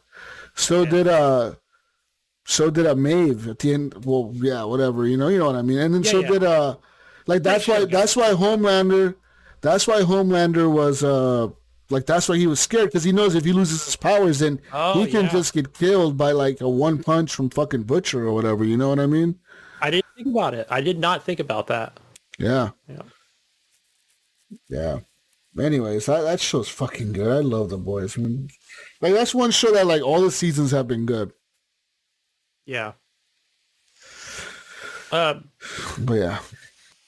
Yeah, just being random here, guys. And then I watched the entire terminal list because I didn't work the last 2 Saturdays. What the fuck is a I was terminal playing list? games, watching movies, watching shows. Good stuff. What the fuck is the terminal list?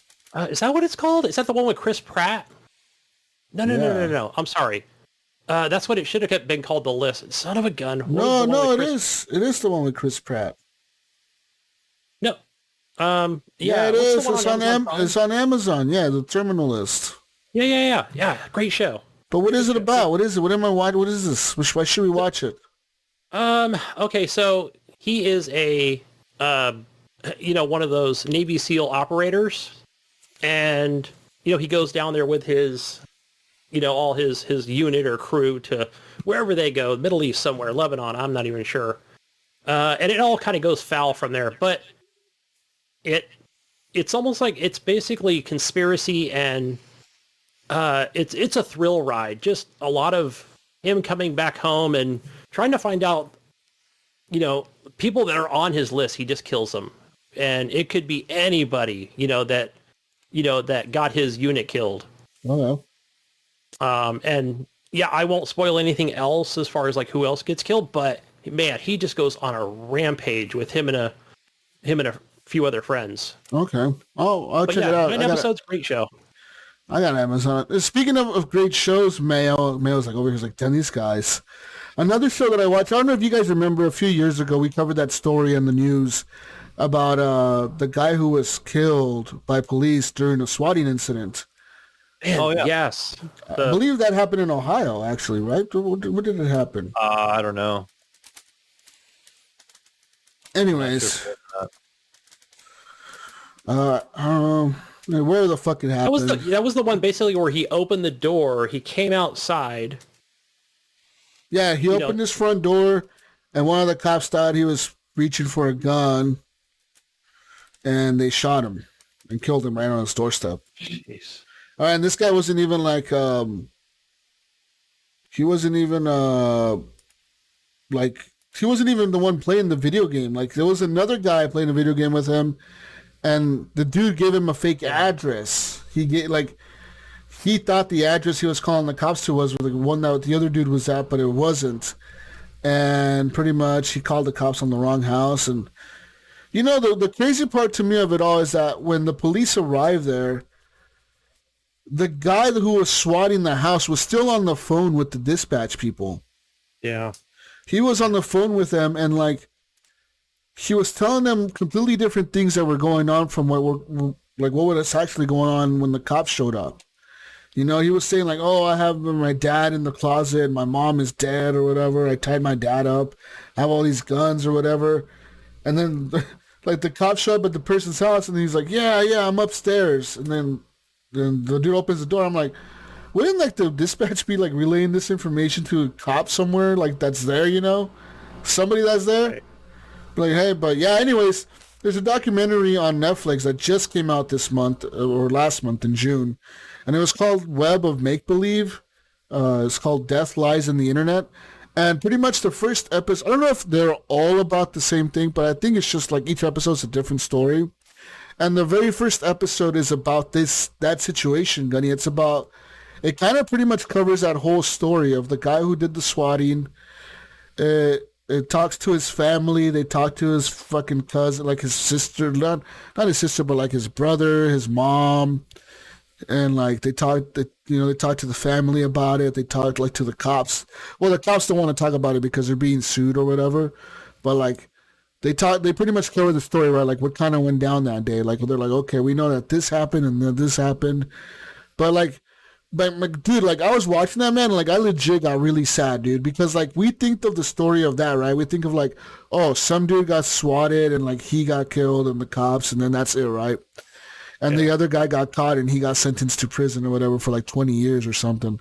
Anyways, like, no, dude, that story affected that family like a lot. Like it fucked like the whole family is fucked up now because of it, man. Like just like crazier shit.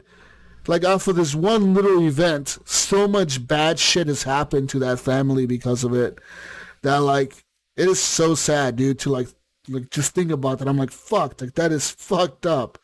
Like it is terrible, dude. Like if you watch it, man, just know that it's really dark. It's really sad because like it's a real like it's an eye opener, dude. Because people don't realize that like I guess this guy who was swatting people, he didn't fucking realize like the actual impact that this could have had, you know. Like and then it actually happened, and it impacted that whole family. And then, you know, it didn't just take the one guy's life. Like it impacted everyone in his family, and it's fucking crazy, you know. I saw a preview of it, and I didn't want to watch anything sad because, yeah, it did look sad.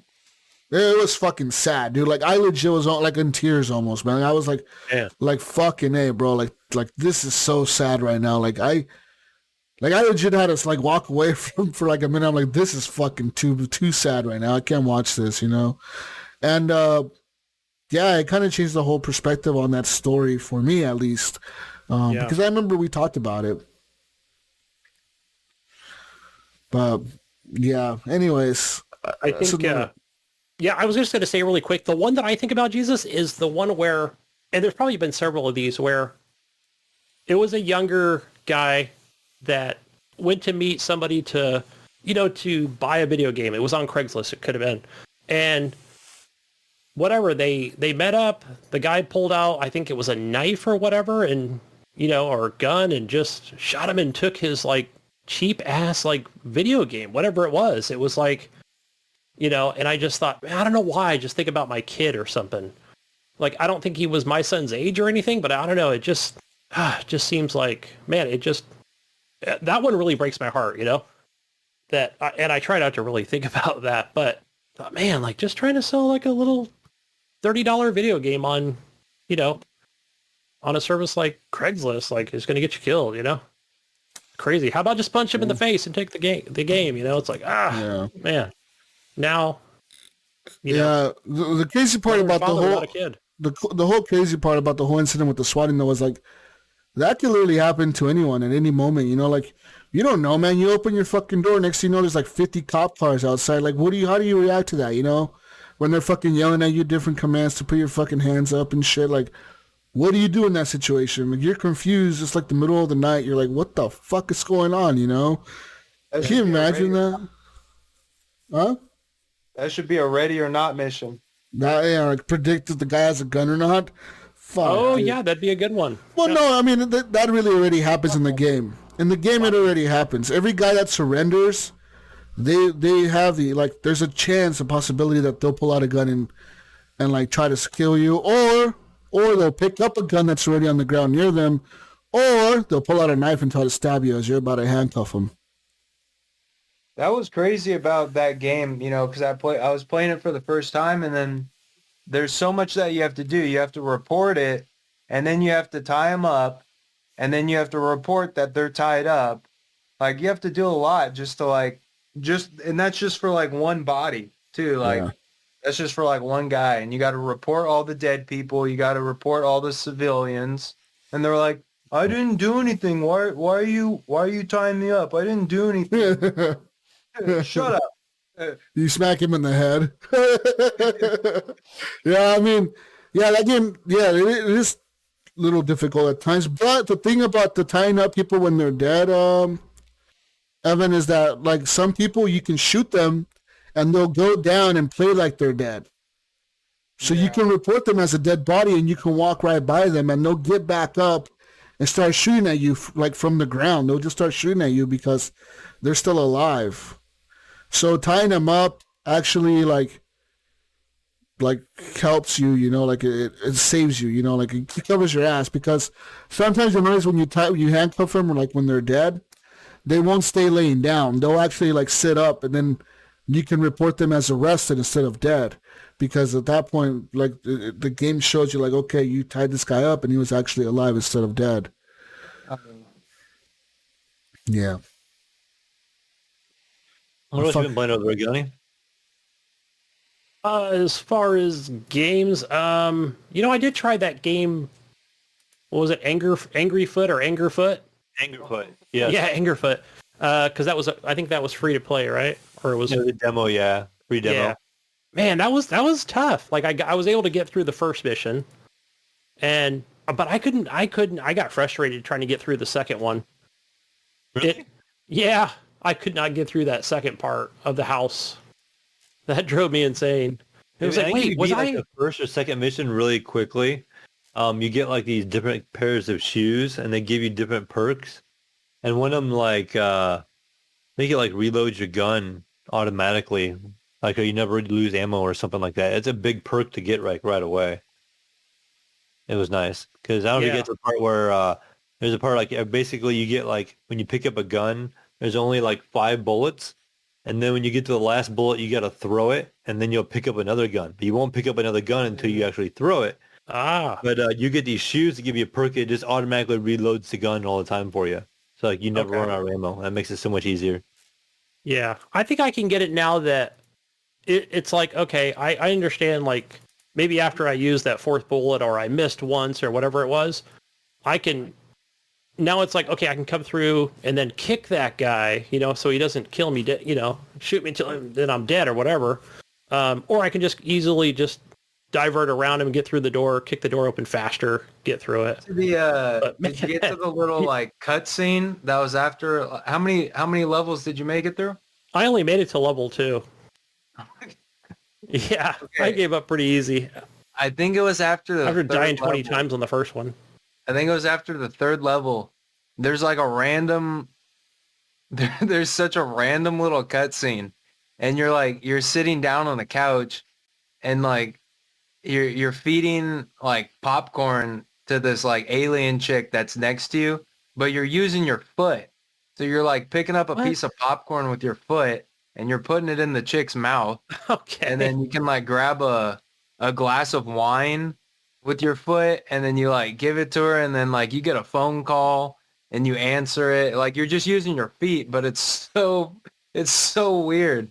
And then you're like you answer the phone call and like you get a fax message from somebody, and it's like it's somebody has like it's like a ransom letter, and it's like we have your shoe, and you're like, and then you get up and you go to like your shoe collection, and then you realize that one of them's missing, and then you just continue on with the story. It's so random. That's weird. That's fun. It's funny though at the same time. Like But I'm it's going for my entertaining. shoe. You get different guns. You start you'll get like an Uzi later on, and then you get like a shotgun later on after that. So as you keep going, and you start getting different enemy types and stuff start popping into. And since a lot of it's memorization though, like where they're gonna be, because they don't ever change the room layout. So even if you die a couple times, Gunny, you can go back to and you're gonna know exactly where they're at every time. Yeah, You're yeah. prepared for when you kick that door in. And you can kick that door in at an angle. Sometimes you can hit people with the door when you kick it. So it depends on the angle which you kick the door open in. Okay, Like, I've seen that. That makes sense. Instead of trying to hit it straight on, Yeah, the you guy hit it that's at an in the angle. door to the right, I could have just like went up another foot, turned, and hit him with the door. Okay. And so, yeah, that can factor into a little bit too. But then the game is kind of time-based, so you want to kind of get through it as quick as possible, but obviously you don't want to die. Yeah. So you got to get that balance. If you want to try to find all the enemies and kill them all, and get through as quick as possible, and you can get unlocks and stuff too. There's like all these different shoes you can unlock. I got unlocked like 4 or 5 different pair in the demo, and they all had different perks. But the first one you get, it was the best one, was the reload one. Is the full game out or is No, it it's comes just a out demo? 2023, I think. So it's just a demo you get to play right now. Yeah. But yeah, it's probably I didn't play the one that came out. I want to say it was. I'm trying to think if it came out like on, Amazon Prime or something like that. It was.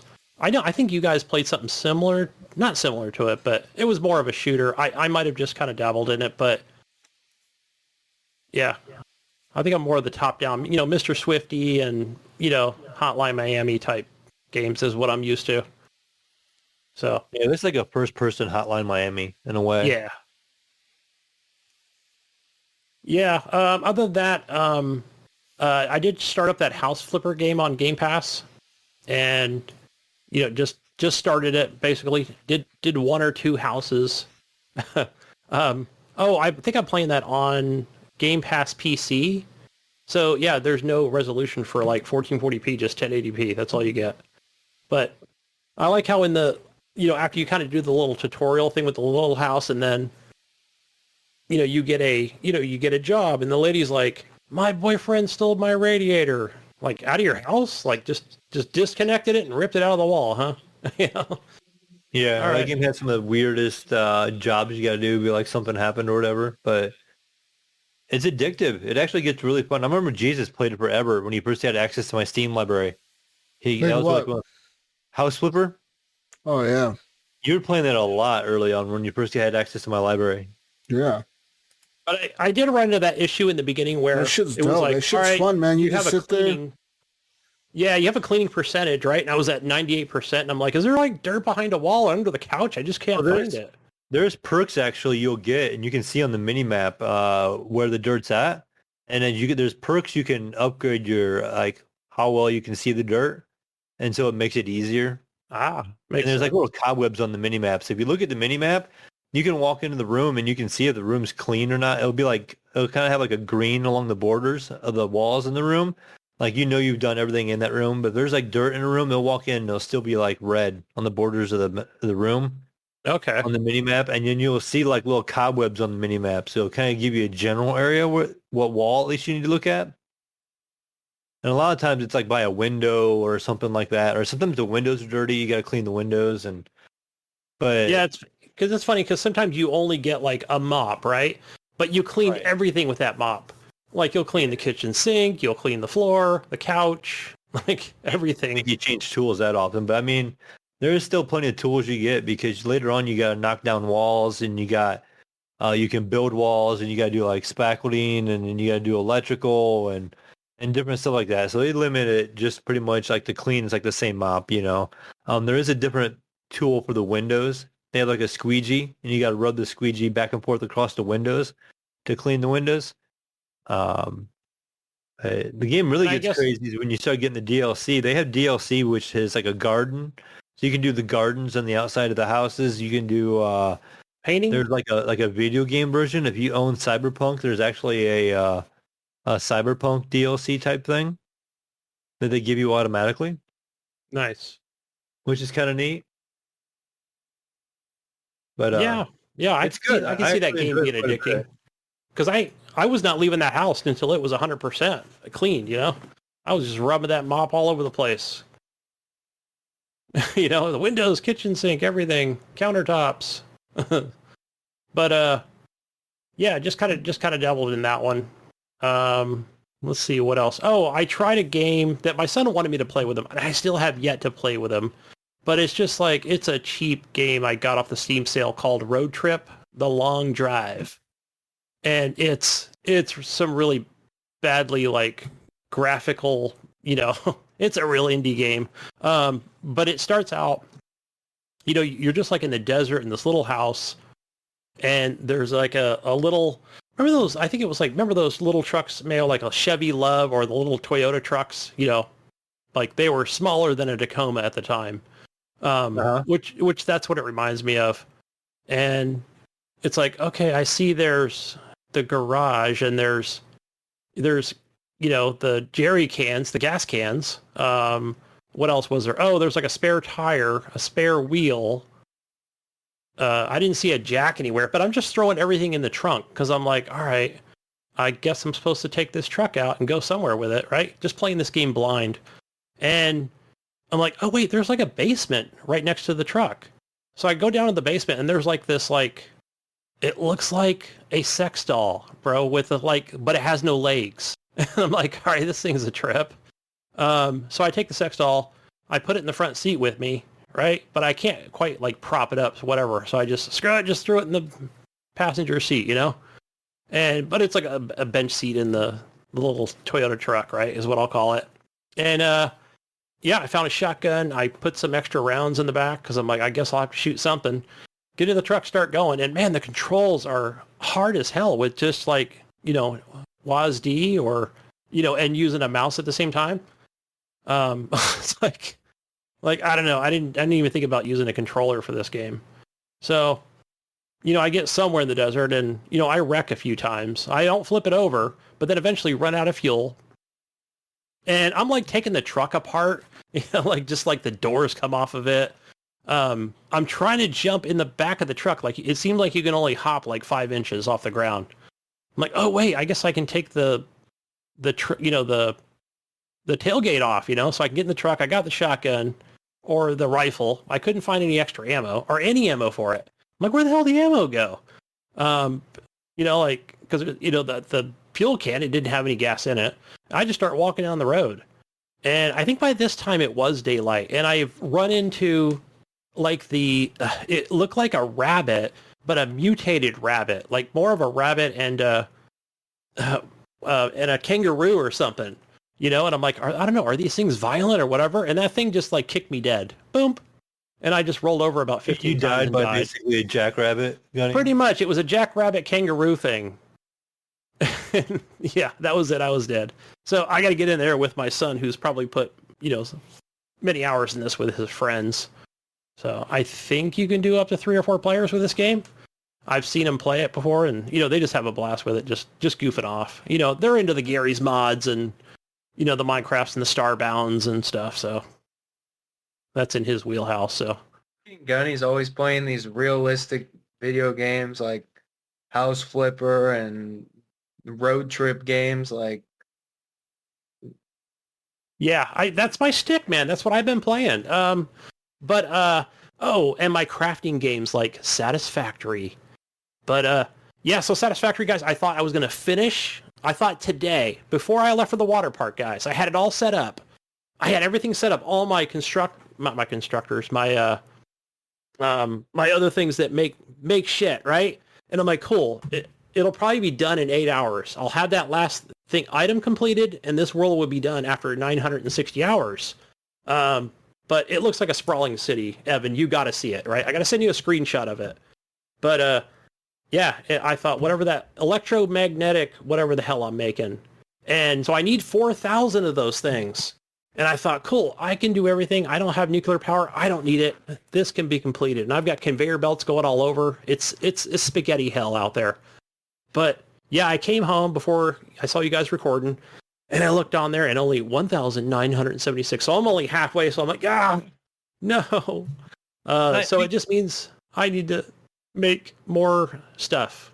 So I should be done by Wednesday and just have that build completely done. And I'll probably be close to 1,000 hours, but you can do it in way less than that time. You need a Steam Deck. Yeah, I know. I thought about that. I thought, man, like, with you to work, don't you have like hotel stays or something like that at times, or somewhere? Are you on the road the whole time?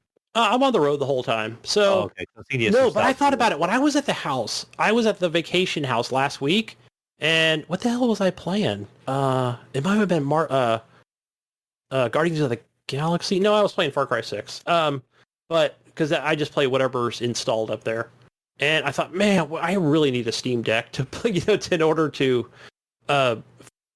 continue playing this game, especially if I'm there for 2 days. But I do have a laptop up there. It's not a gaming laptop, but I think, man, I bet it would run satisfactory. I just got to install Steam and, probably just go off the Wi-Fi and, which I did order a couple Cat 6 cables, Mayo. These cables have to be old, like the two that I currently have right now in the PC and the Xbox. I don't think I have one in the PlayStation 4. Right. Because you figure those go all the way back to the Xbox One days.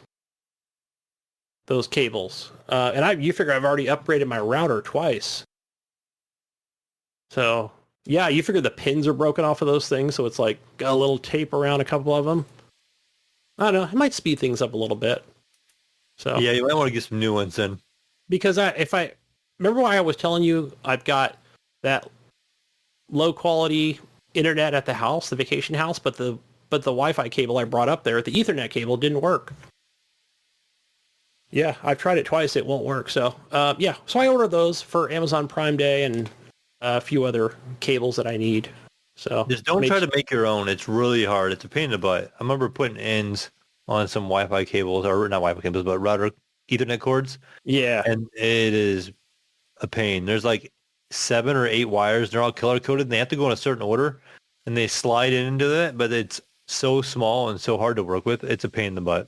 I saw that, and there's no way I would do something like that. But I think I ordered, it might have been the dual 10-foot pack or whatever.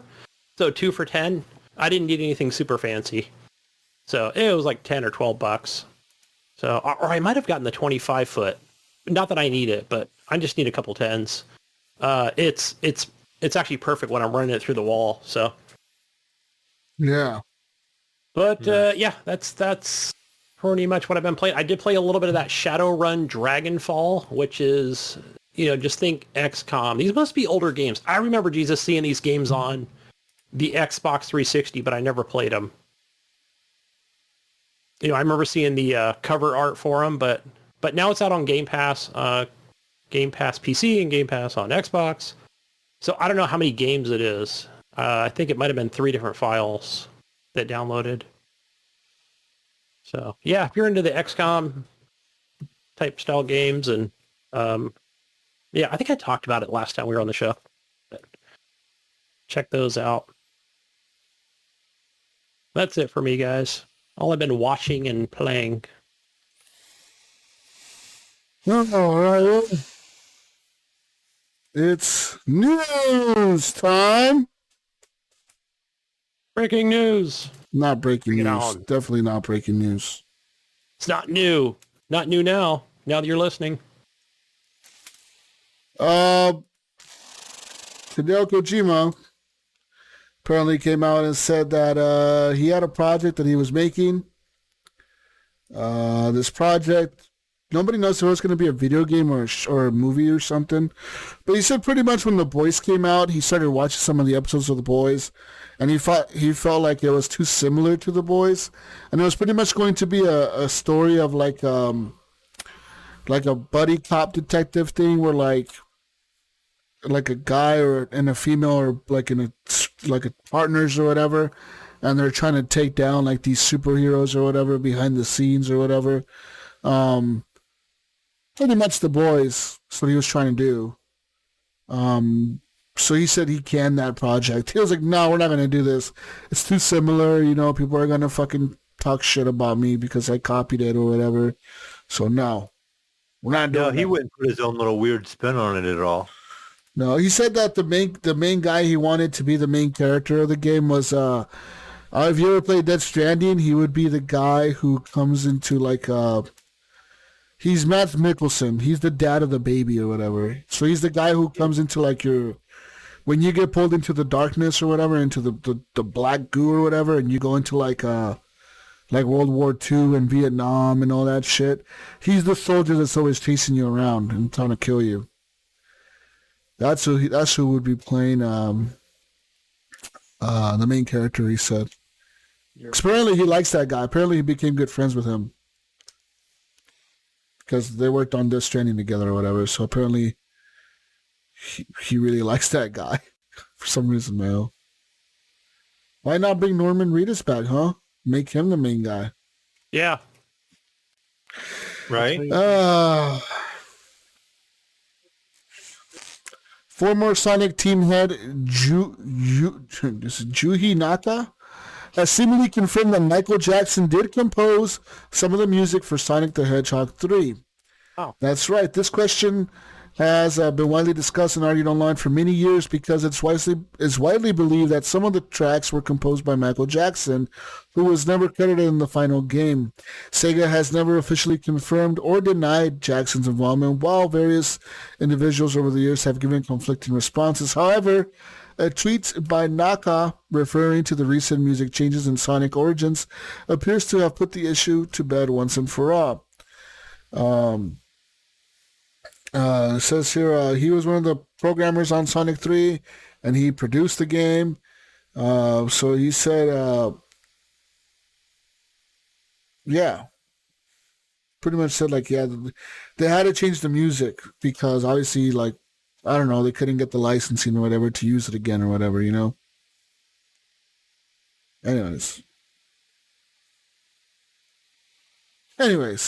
yeah. Poor Michael. Rest in peace, Michael's music couldn't get. Maybe his family wanted too much money or something for it. I don't know. Who knows? Probably. But he said that because he's played this remake or whatever, and he said that the remake has the music that they had already composed the music for the game, and then Michael Jackson was like, "No, I'll make music for the game." And they're like, "Fuck yeah, we're gonna let Michael Jackson make music for this game." Did you say no back in then? Back in the 80s or whatever. Yeah, you say no to Michael Jackson, Gunny, back then? Fuck no, you don't say no. No, to him. you wouldn't. Exactly. Not to Michael Jackson money. Anyways, but he said that the music was replaced, obviously, and that he's like, what the fuck? But who knows? In other news, let's move on here to some more news. Ubisoft says Steam games like Assassin's Creed Liberation HD will remain playable despite a warning. Multiple Ubisoft games on Steam will not be accessible after September 1st, according to notices on these games' Steam pages. But based on a statement from Ubisoft, the situation isn't as bad as that message would make it seem. It says here, if you want to see an example of the notice, you can look at the photo, whatever, pretty much. It says here, Ubisoft announced that it would be shutting down multiplayer for more than a dozen games on September 1st, and 4 games on that list to have the will not be accessible notice. The notice appears to warn players that their purchases won't be playable at all, but confusingly, current owners will actually be able to access affected games. It says here, as stated in our support article, only DLC and online features will be affected by this upcoming decommission. Current owners of those games will still be able to access, play, or re-download the games. Our teams are working with our partners to update this information across all storefronts and are also assessing all available options for players who will be impacted when these games' online services are decommissioned on September 1st, 2022.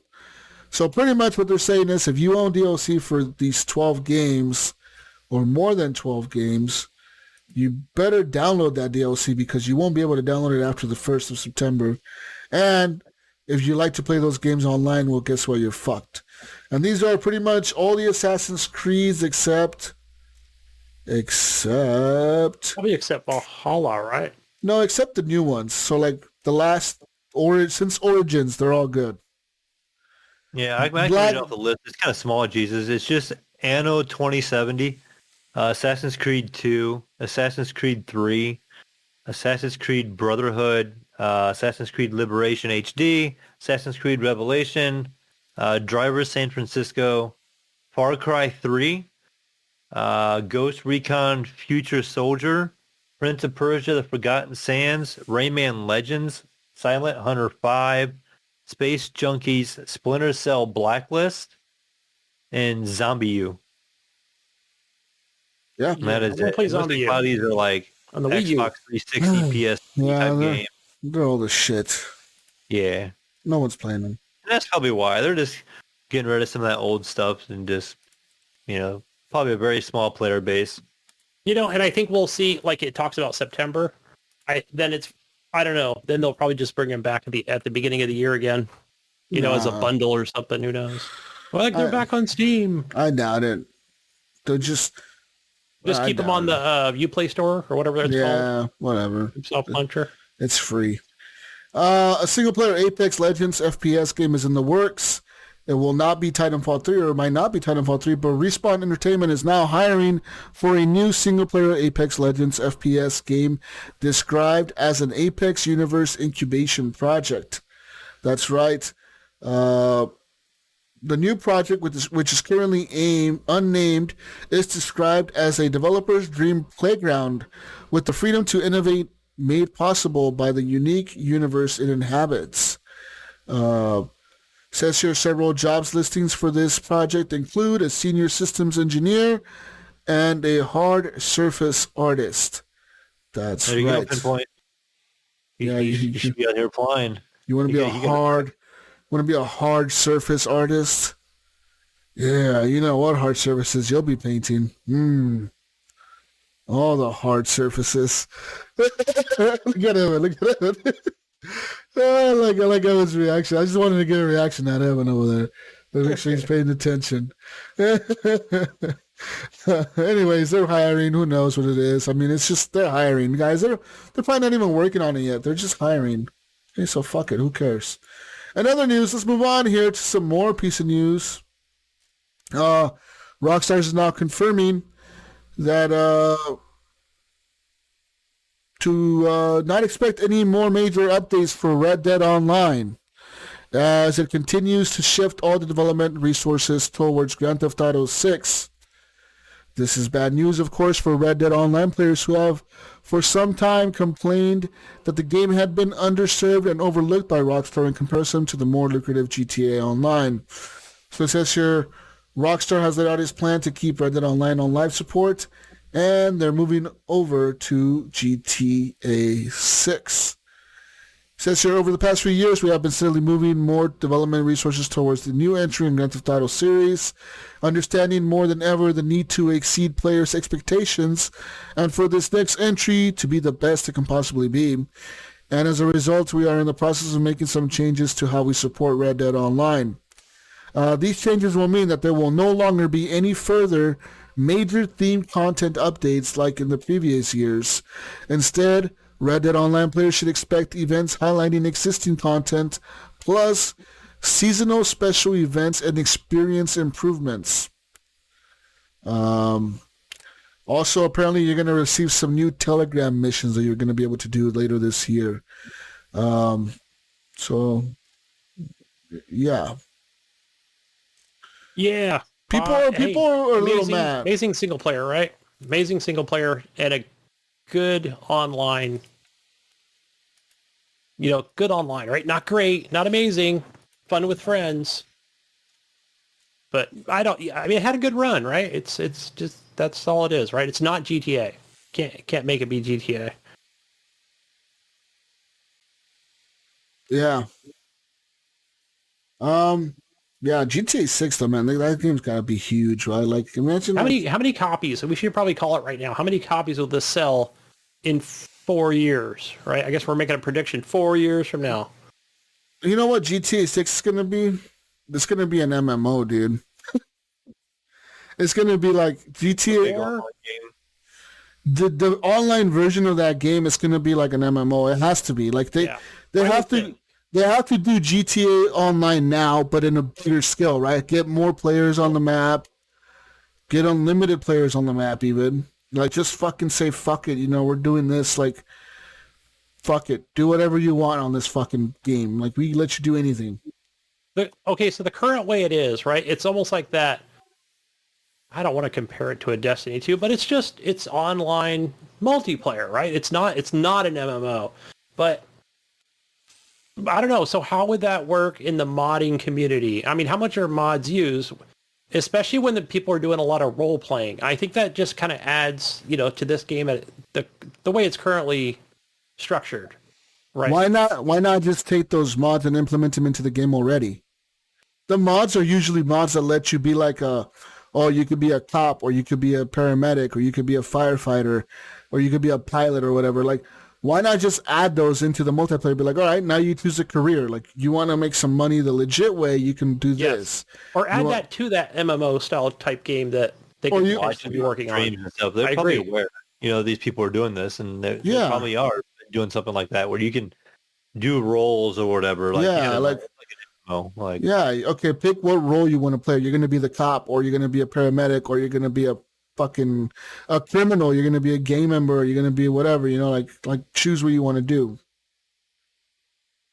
Maybe you'll be a crooked cop. I don't fucking know, man. Like, they could do so much with this game, right? Like, they really can. So, who knows what I just hope that it has a really solid single-player game. Because GTA 5 was fucking dope, dude. That story was kind of cool, And that was like one of the first games that I don't think I've ever seen any other game do it, where like you switch to the other players and the fucking shit just goes up and goes down and you're in the fucking world still. Yeah, I don't know if GTA 4 did that or not.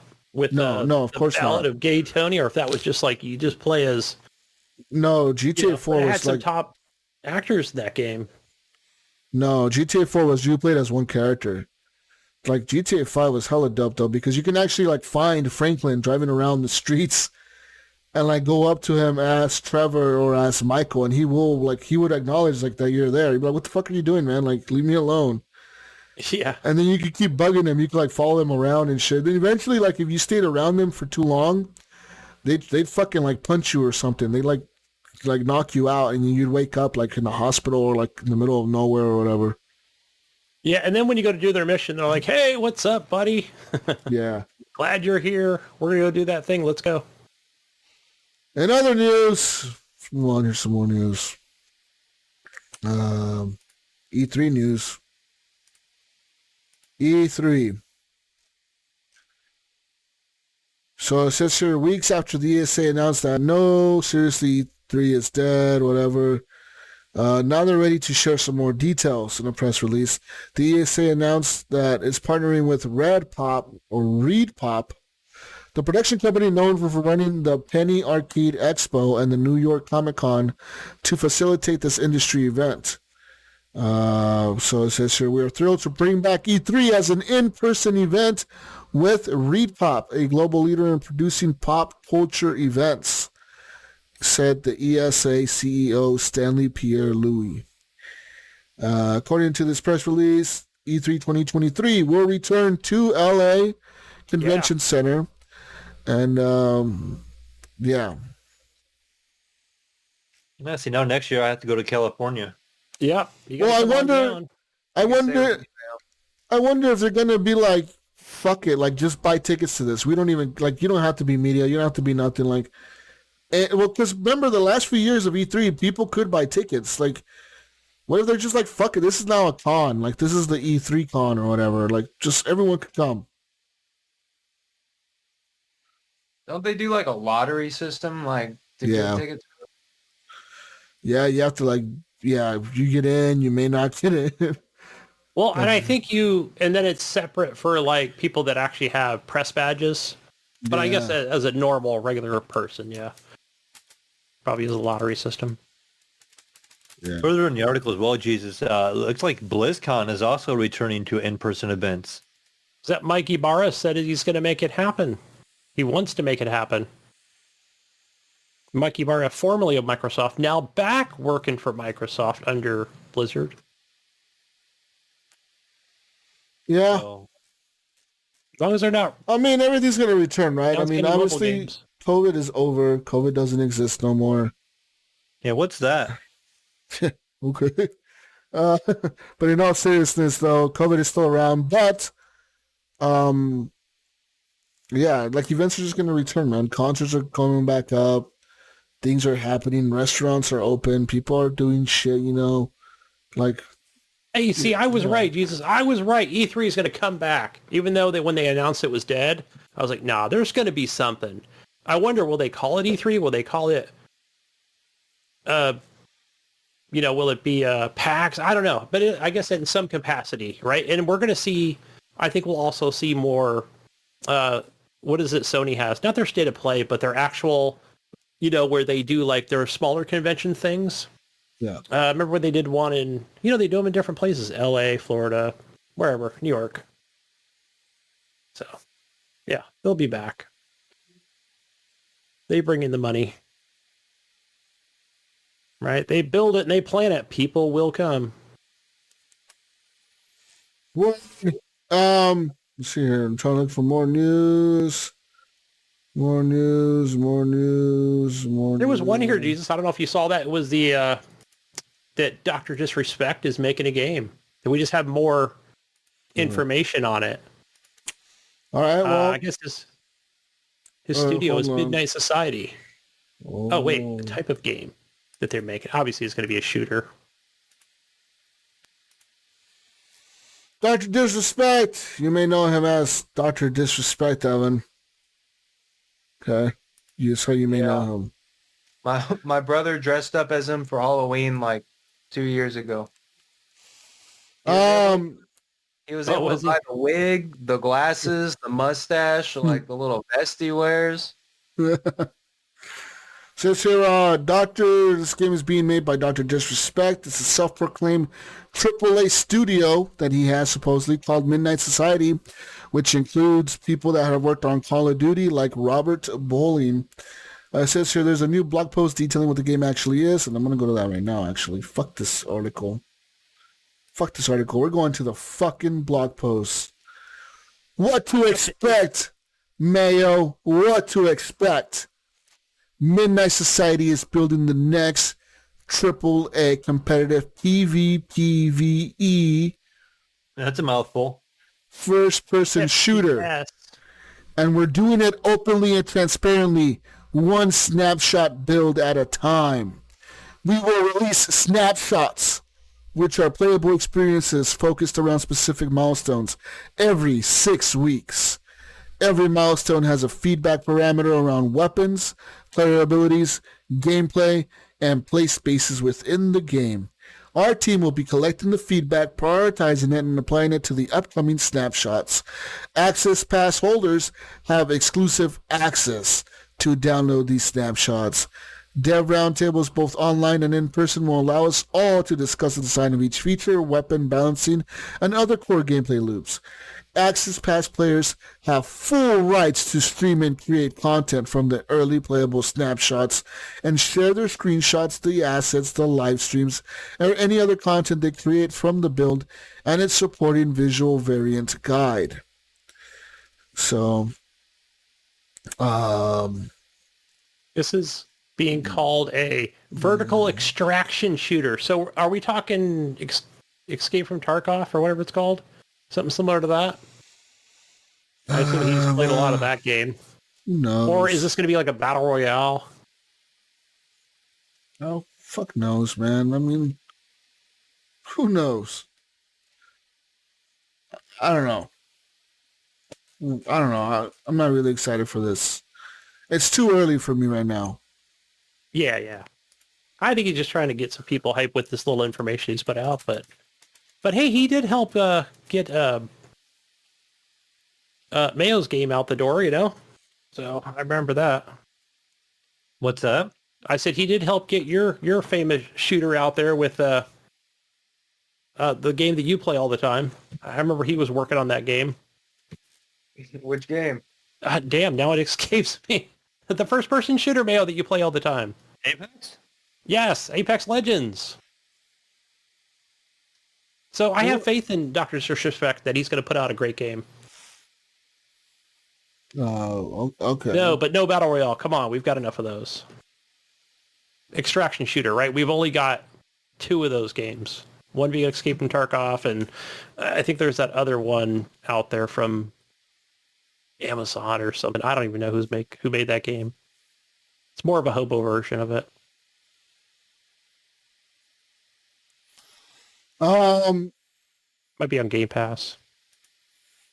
Oh wow, this game. All right, this game will have NFTs, guys. Oh, there we go. That's what Whatever. We don't need those. Can you add like Bitcoin to a game? At least give me something tangible that grows in value. Everybody's like, no, Gunny, fuck you. No Bitcoins, no NFTs, none of that crap. Just give us a game we can play that's fun. A fun game. We can pay listen. $60. The company has debuted a $50 Founders Active Pass. All right. With this, you get 400,000 potential applicants that they had. And they had 10,000 NFTs for the event. So they had 10,000 NFTs made, but 400,000 people signed up for it. Mayo, how did that work out for them, huh? All right. Right. You have 10,000 people, 10,000 things you can give away, and nearly 500,000 people show up. Anyways, it says here, via the Founder Pass, the Founders Active Pass, participants are guaranteed sweet rewards, Evan, like exclusive merchandise, game feature voting rights, exclusive game development discussion, as well as the download and playtesting of Midnight Society's ongoing snapshot project for Project Moon. So, yeah.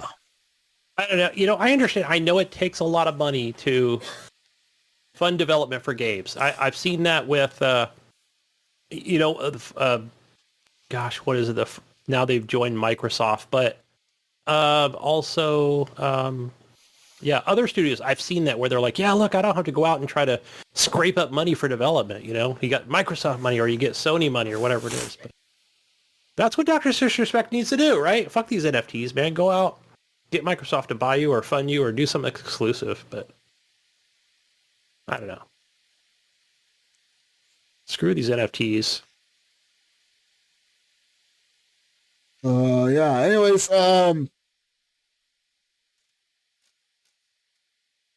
pretty much, that's it. I mean, people are kind of, some guy went on Twitter and was like saying like, is the 6 weeks a viable thing? Like, do you think that they can really make any significant changes in just 6 weeks?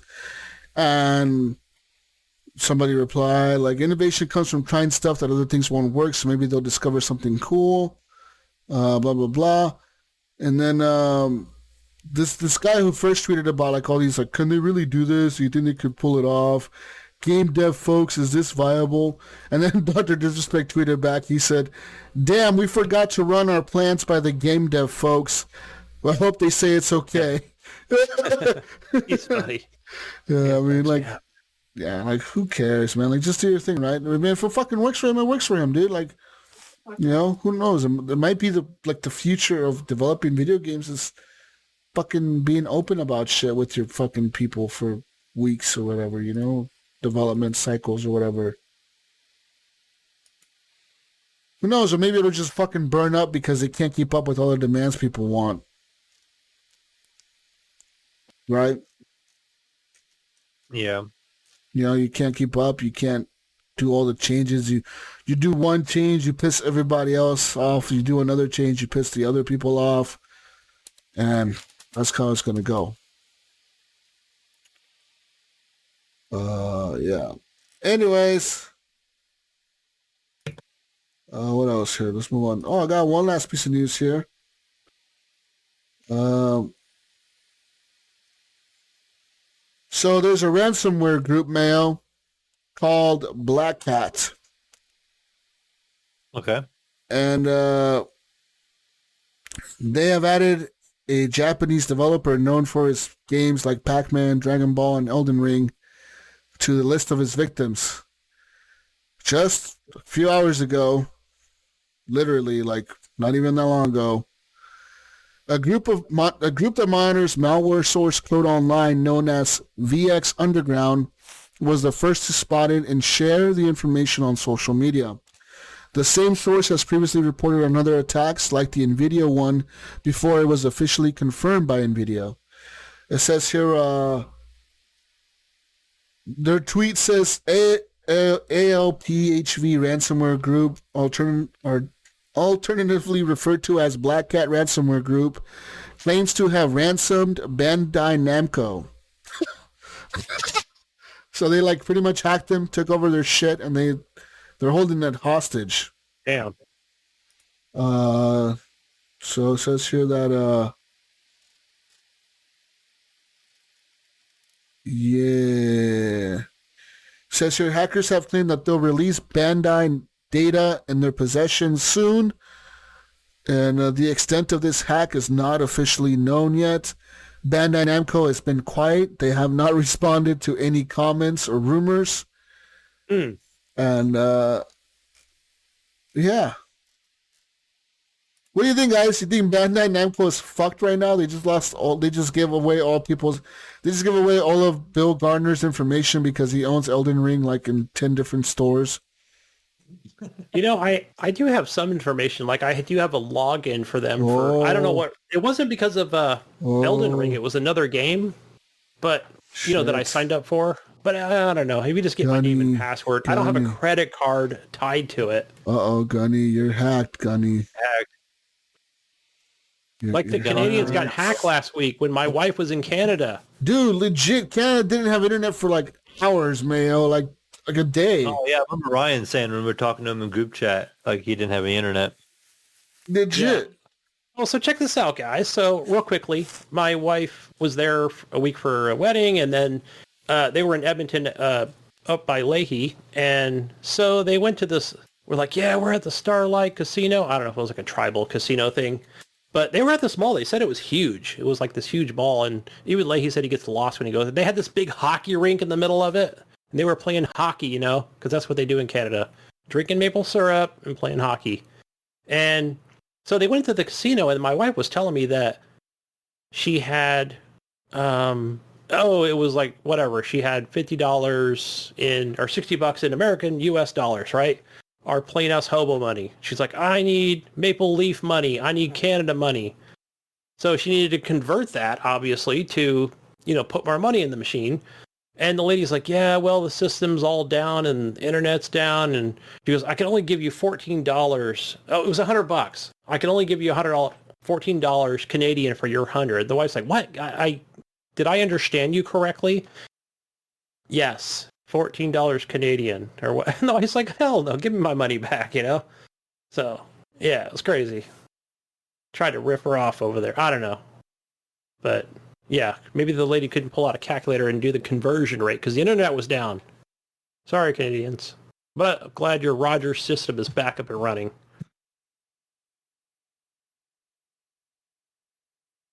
See, my wife's not a gamer, even though she's playing fucking slot machine games. Ah. Yeah. Any other news other Jesus? Oh, no. No other news. Just that Bandai Namco may have been hacked, but they haven't said nothing yet. This literally happened like 3 hours ago or some shit like that. It happened today. Yeah, I doubt they would say something immediately. But yeah. I'll be checking my email, though. My old job, that happened to my old job, like at my old work. Like one day we went to work. Tell me this. Yeah, we went to work one day, man, and I went to log in to like make I don't know, because I used to work in the shipping and assembly area, so I used to ship everything. And I went to log in to like make like some document for shipping. And everything was like in like little characters, man. Like all the file names, everything was like in like stars and squares and smiley faces and like Just everything was fucking, and then when you clicked on it and opened it, everything inside of it was just like fucking letters and smiley faces and shit and fucking numbers and then like every so often you would see like this thing that said email this email if you want this back, email this email, and it was like, what the fuck, dude? Yeah, it was pretty bad. It's pretty bad. Yeah, definitely. If you click on something in the email, boom, like you'll get those files locked. Man. Good potential for it. Anyways, Gunny, it's console corner time, I guess. I mean, I don't know what the fuck's going on over there. Do you guys don't get three? Even though I didn't really update it, I've been updating it as you've been talking. I did get some PlayStation stuff. So what do we have for free stuff here? Or free stuff in with subscription.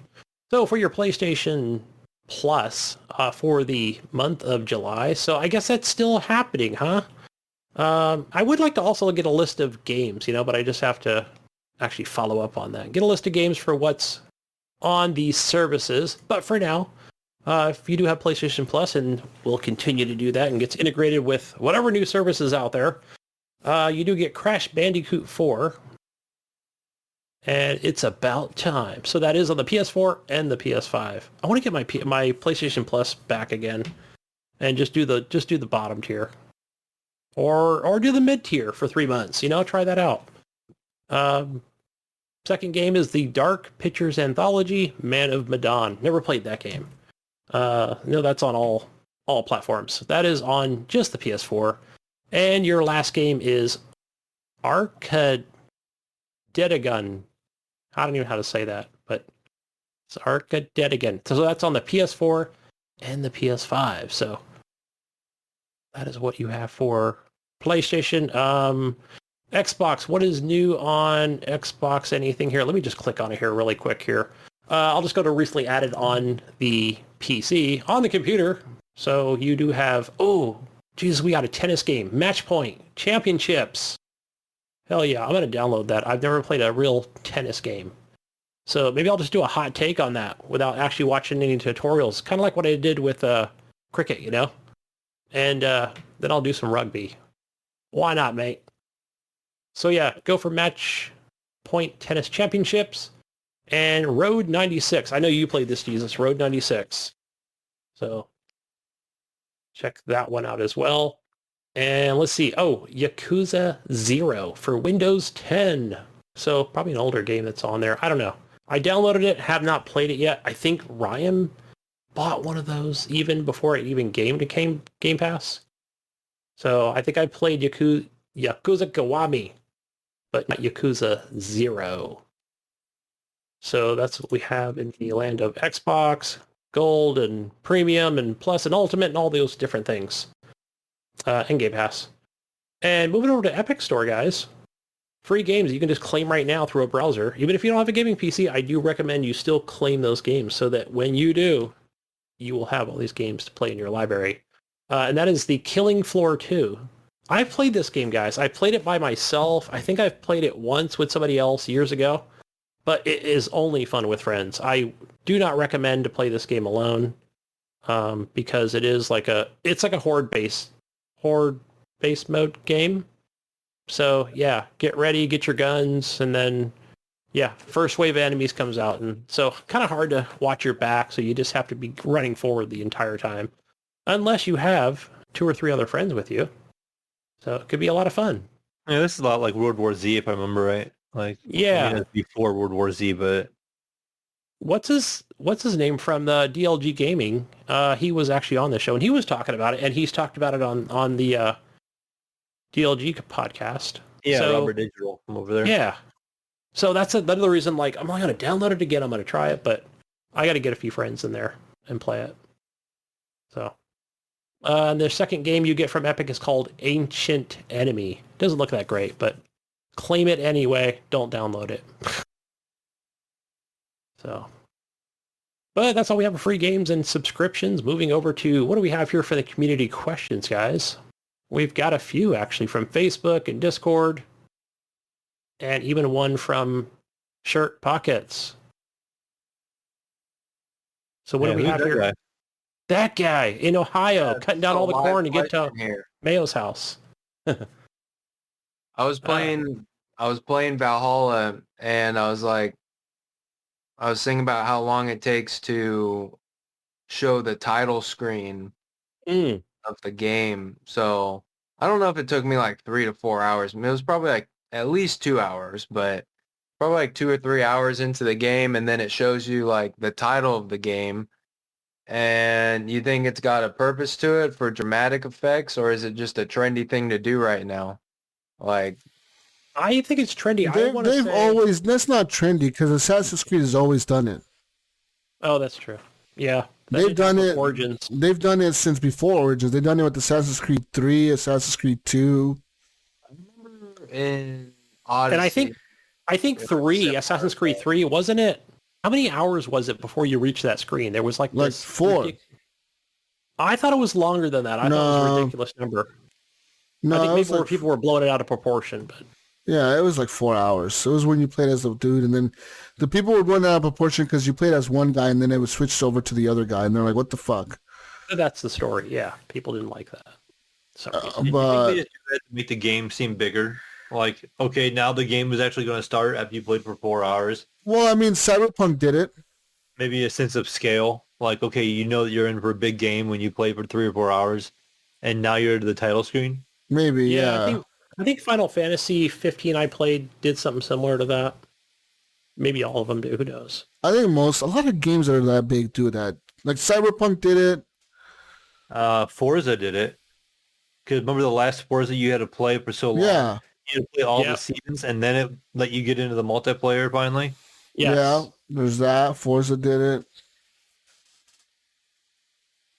But yeah. Anyways, I'll be right back, guys. Oh, so we have our next question here from Adam Wale. Says, do you really think the big N is going to release or announce a Switch Pro this year or next? I think they got to do something soon. Like, you have these, since the Switch has been released, I mean, they had the OLED, but you've had a new Xbox and a new PlayStation for what, over a year now? Yeah. So they're probably I think, yeah, I would think that, I mean, here we are kind of right in the middle of summer, but definitely I think, so what if they do announce it, right? They'll say, all right, finally, you're going to get that Switch Pro. Are we not going to see it until holiday 2023? Yeah, probably. I would say probably after they announce it, you're probably expecting at least the following holiday. Right. I mean, I don't know if they traditionally release consoles like Xbox and PlayStation, where they release them, October, right? That's when they normally kind of do their release. They kind of make their own rules. Yeah, that's true, right? They might just say January 2023. Who knows? Did the Switch Lite come out before or after the...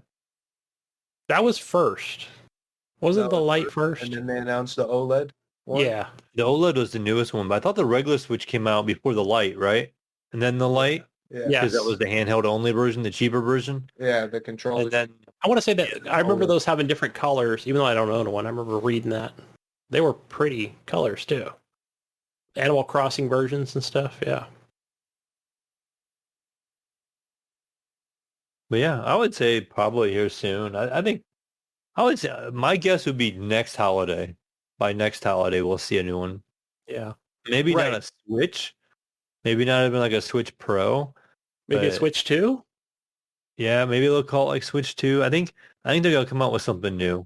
Like, okay, man, you've got a Switch. But Nintendo doesn't really do numbers, though. Yeah, that's true as well. So you guys have Switches. Do they need, like with all the games that are out there, and I always go back to Reggie when, right before Reggie did step down and, as CEO or whatever, he was like, no, guys, the games are coming. I promise you, right? And he certainly came through with it, right? Seemed like you can play anything on this little handheld. I don't know. Do they need a Switch too? I mean, do they need more memory or? They do need something soon because like we've heard in VGO, the Steam Deck, some of the draw to the Switch is a lot of the indie games because again, we don't get a ton of first party stuff. They're pretty slow about it. And their store is just full of indie games. And that was kind of the draw of the Switch, of playing these indie games on the go. But now you got a Steam Deck to compete with. You can actually buy the games cheaper on Steam, as John was finding out like right away. And it's significantly cheaper to buy it on Steam, like these indie games. And so if you can just get them over there in Steam, and you have this competitor in a Steam Deck now, they might have to rethink in either what they're going to release or how often they're going to release their first party stuff, because it has been kind of quiet on their first party games, really. I mean, you'll get one here and there. And what was the last one we may have gotten? Maybe, I got the Wii sports game or whatever they came out with, or the Switch Sports, but, I don't know what else they've come out with recently. Like, didn't they have like a new golf game coming out, I think? Like a Mario golf game coming out, I think.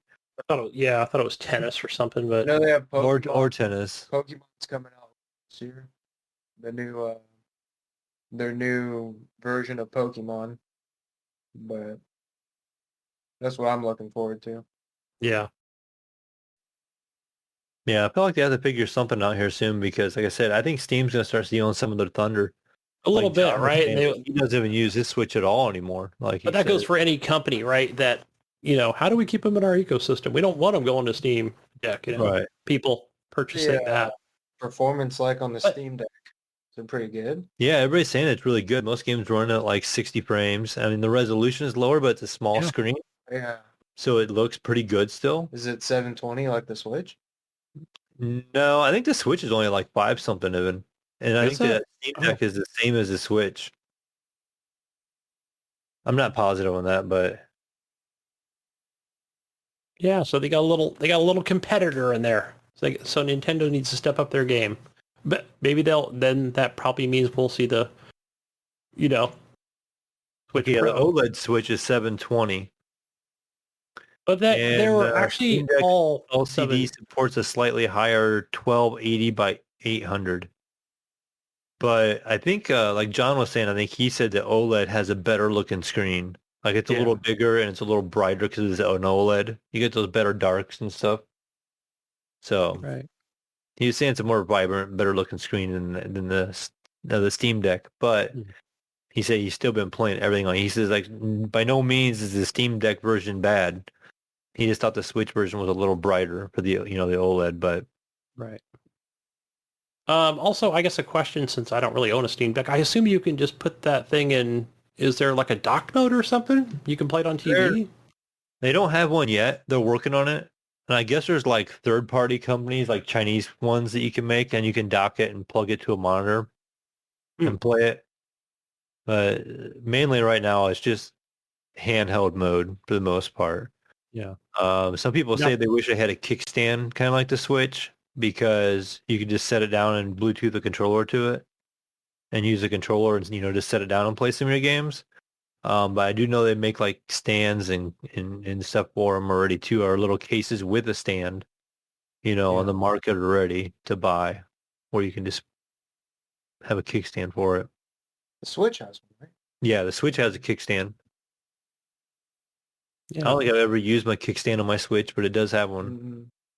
I have my little case that kind of like you can prop it up, kind of. But that's through the case. I don't think I've ever used the kickstand on the Switch either. I hardly ever use mine on mobile, so it's pretty much always docked. It's kind of defeats the purpose of having it, but it's pretty much always docked. Yeah. Adam also wants to know what our thoughts are on the Ubisoft DLC cancellation. Nah, for me, they're old games, and there's probably not a whole lot of people playing them anymore. And a lot of those games, like the Assassin's Creed 3 or something like that, like I could see maybe that being more important. But like some of them older multiplayer games, their servers are probably dead already, anyways. Yeah. If they weren't, they probably wouldn't be pulling the plug. If they still had a pretty active user base playing those games, they would probably leave them go. You're probably very minimal on how many people are playing those games online. Yeah, especially going to like Assassin's Creed 2 or something. I remember that one had multiplayer. Yeah, I couldn't even tell you the last time I or fired Brotherhood or one of those two. Yeah. Assassin's Creed games because they're so much different. They changed so much after Origin. Yeah. Yeah, that's probably it. That's what I think too. Adam says also, should EA give up on the Battlefield series? Every release since after Battlefield 4 has been a shit show. No, I don't. Even that's Jesus's game, man. They can't give up on the Battlefield series. No way. They can't do it. So. Yeah, I don't think they will because what else would they have? I mean, they have Apex, but they kind of want to compete with Call of Duty. Yeah. I mean, they've kind of been around forever. So I think they should just take a step back and figure something out what they want to do. I think we did see in some notes or whatever that they are maybe working on a single player campaign. I don't know if that's the answer or not, but I don't know. But hopefully they can sit down and maybe make a better next game. Yeah. I just think they're going to kind of stop on this one eventually here soon. Yeah, it'll be interesting going forward, right? I'm sure they're going to keep adding whatever they're going to add to Battlefield 2042, but as far as the next one, yeah, interesting. I'd love to see a single player campaign. I really like Battlefield 2. Battlefield, I don't remember the single player story in Battlefield 3, but Bad Company 2, of course. Battlefield 4 had one, wasn't that great, but it was still a single player game. So, yeah, that was that. Let's see what else we got here from Jonathan Hall. Says, any of y'all playing that Road 96 game? Would you vote Tyrak or Flores in the election? Also, how you digging the game? I'm in my 5th teen. 1 jailed, 2 killed, and 2 crossed. Crazy game. Maybe Jesus didn't play this game. I thought he did. I thought it was something different, but maybe not. I can't remember when it came out. I see it popped up on Game Pass, and it's also it was on sale on Steam the other day. And I am downloading it now, Jonathan. So I'm going to check it out. See how it goes. It came out in 1 second here. August of 2021. Almost a year ago. Yeah. Yeah, I'll check it out. Good reviews. So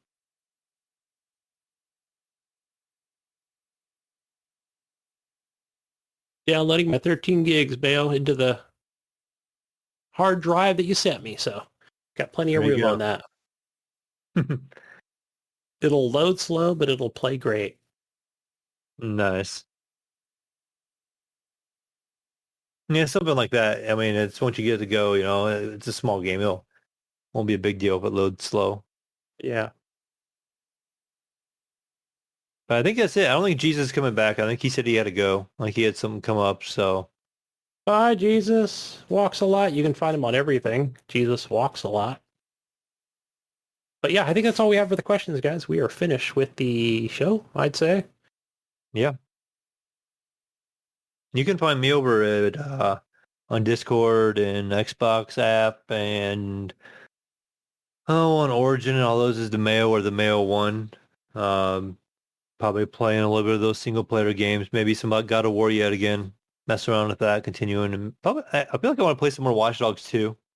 Mess around with that. You were missing that part, Gunny. I talked about that. I launched it for the first time the other day. What is it? Watch Dogs 2. Okay, never. Wait, is it? Okay, 2 is the best. 2 is the best.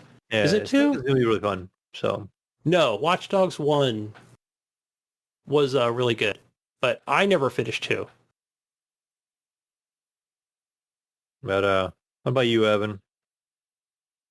You can find me at the Mayo's house, just being a bum.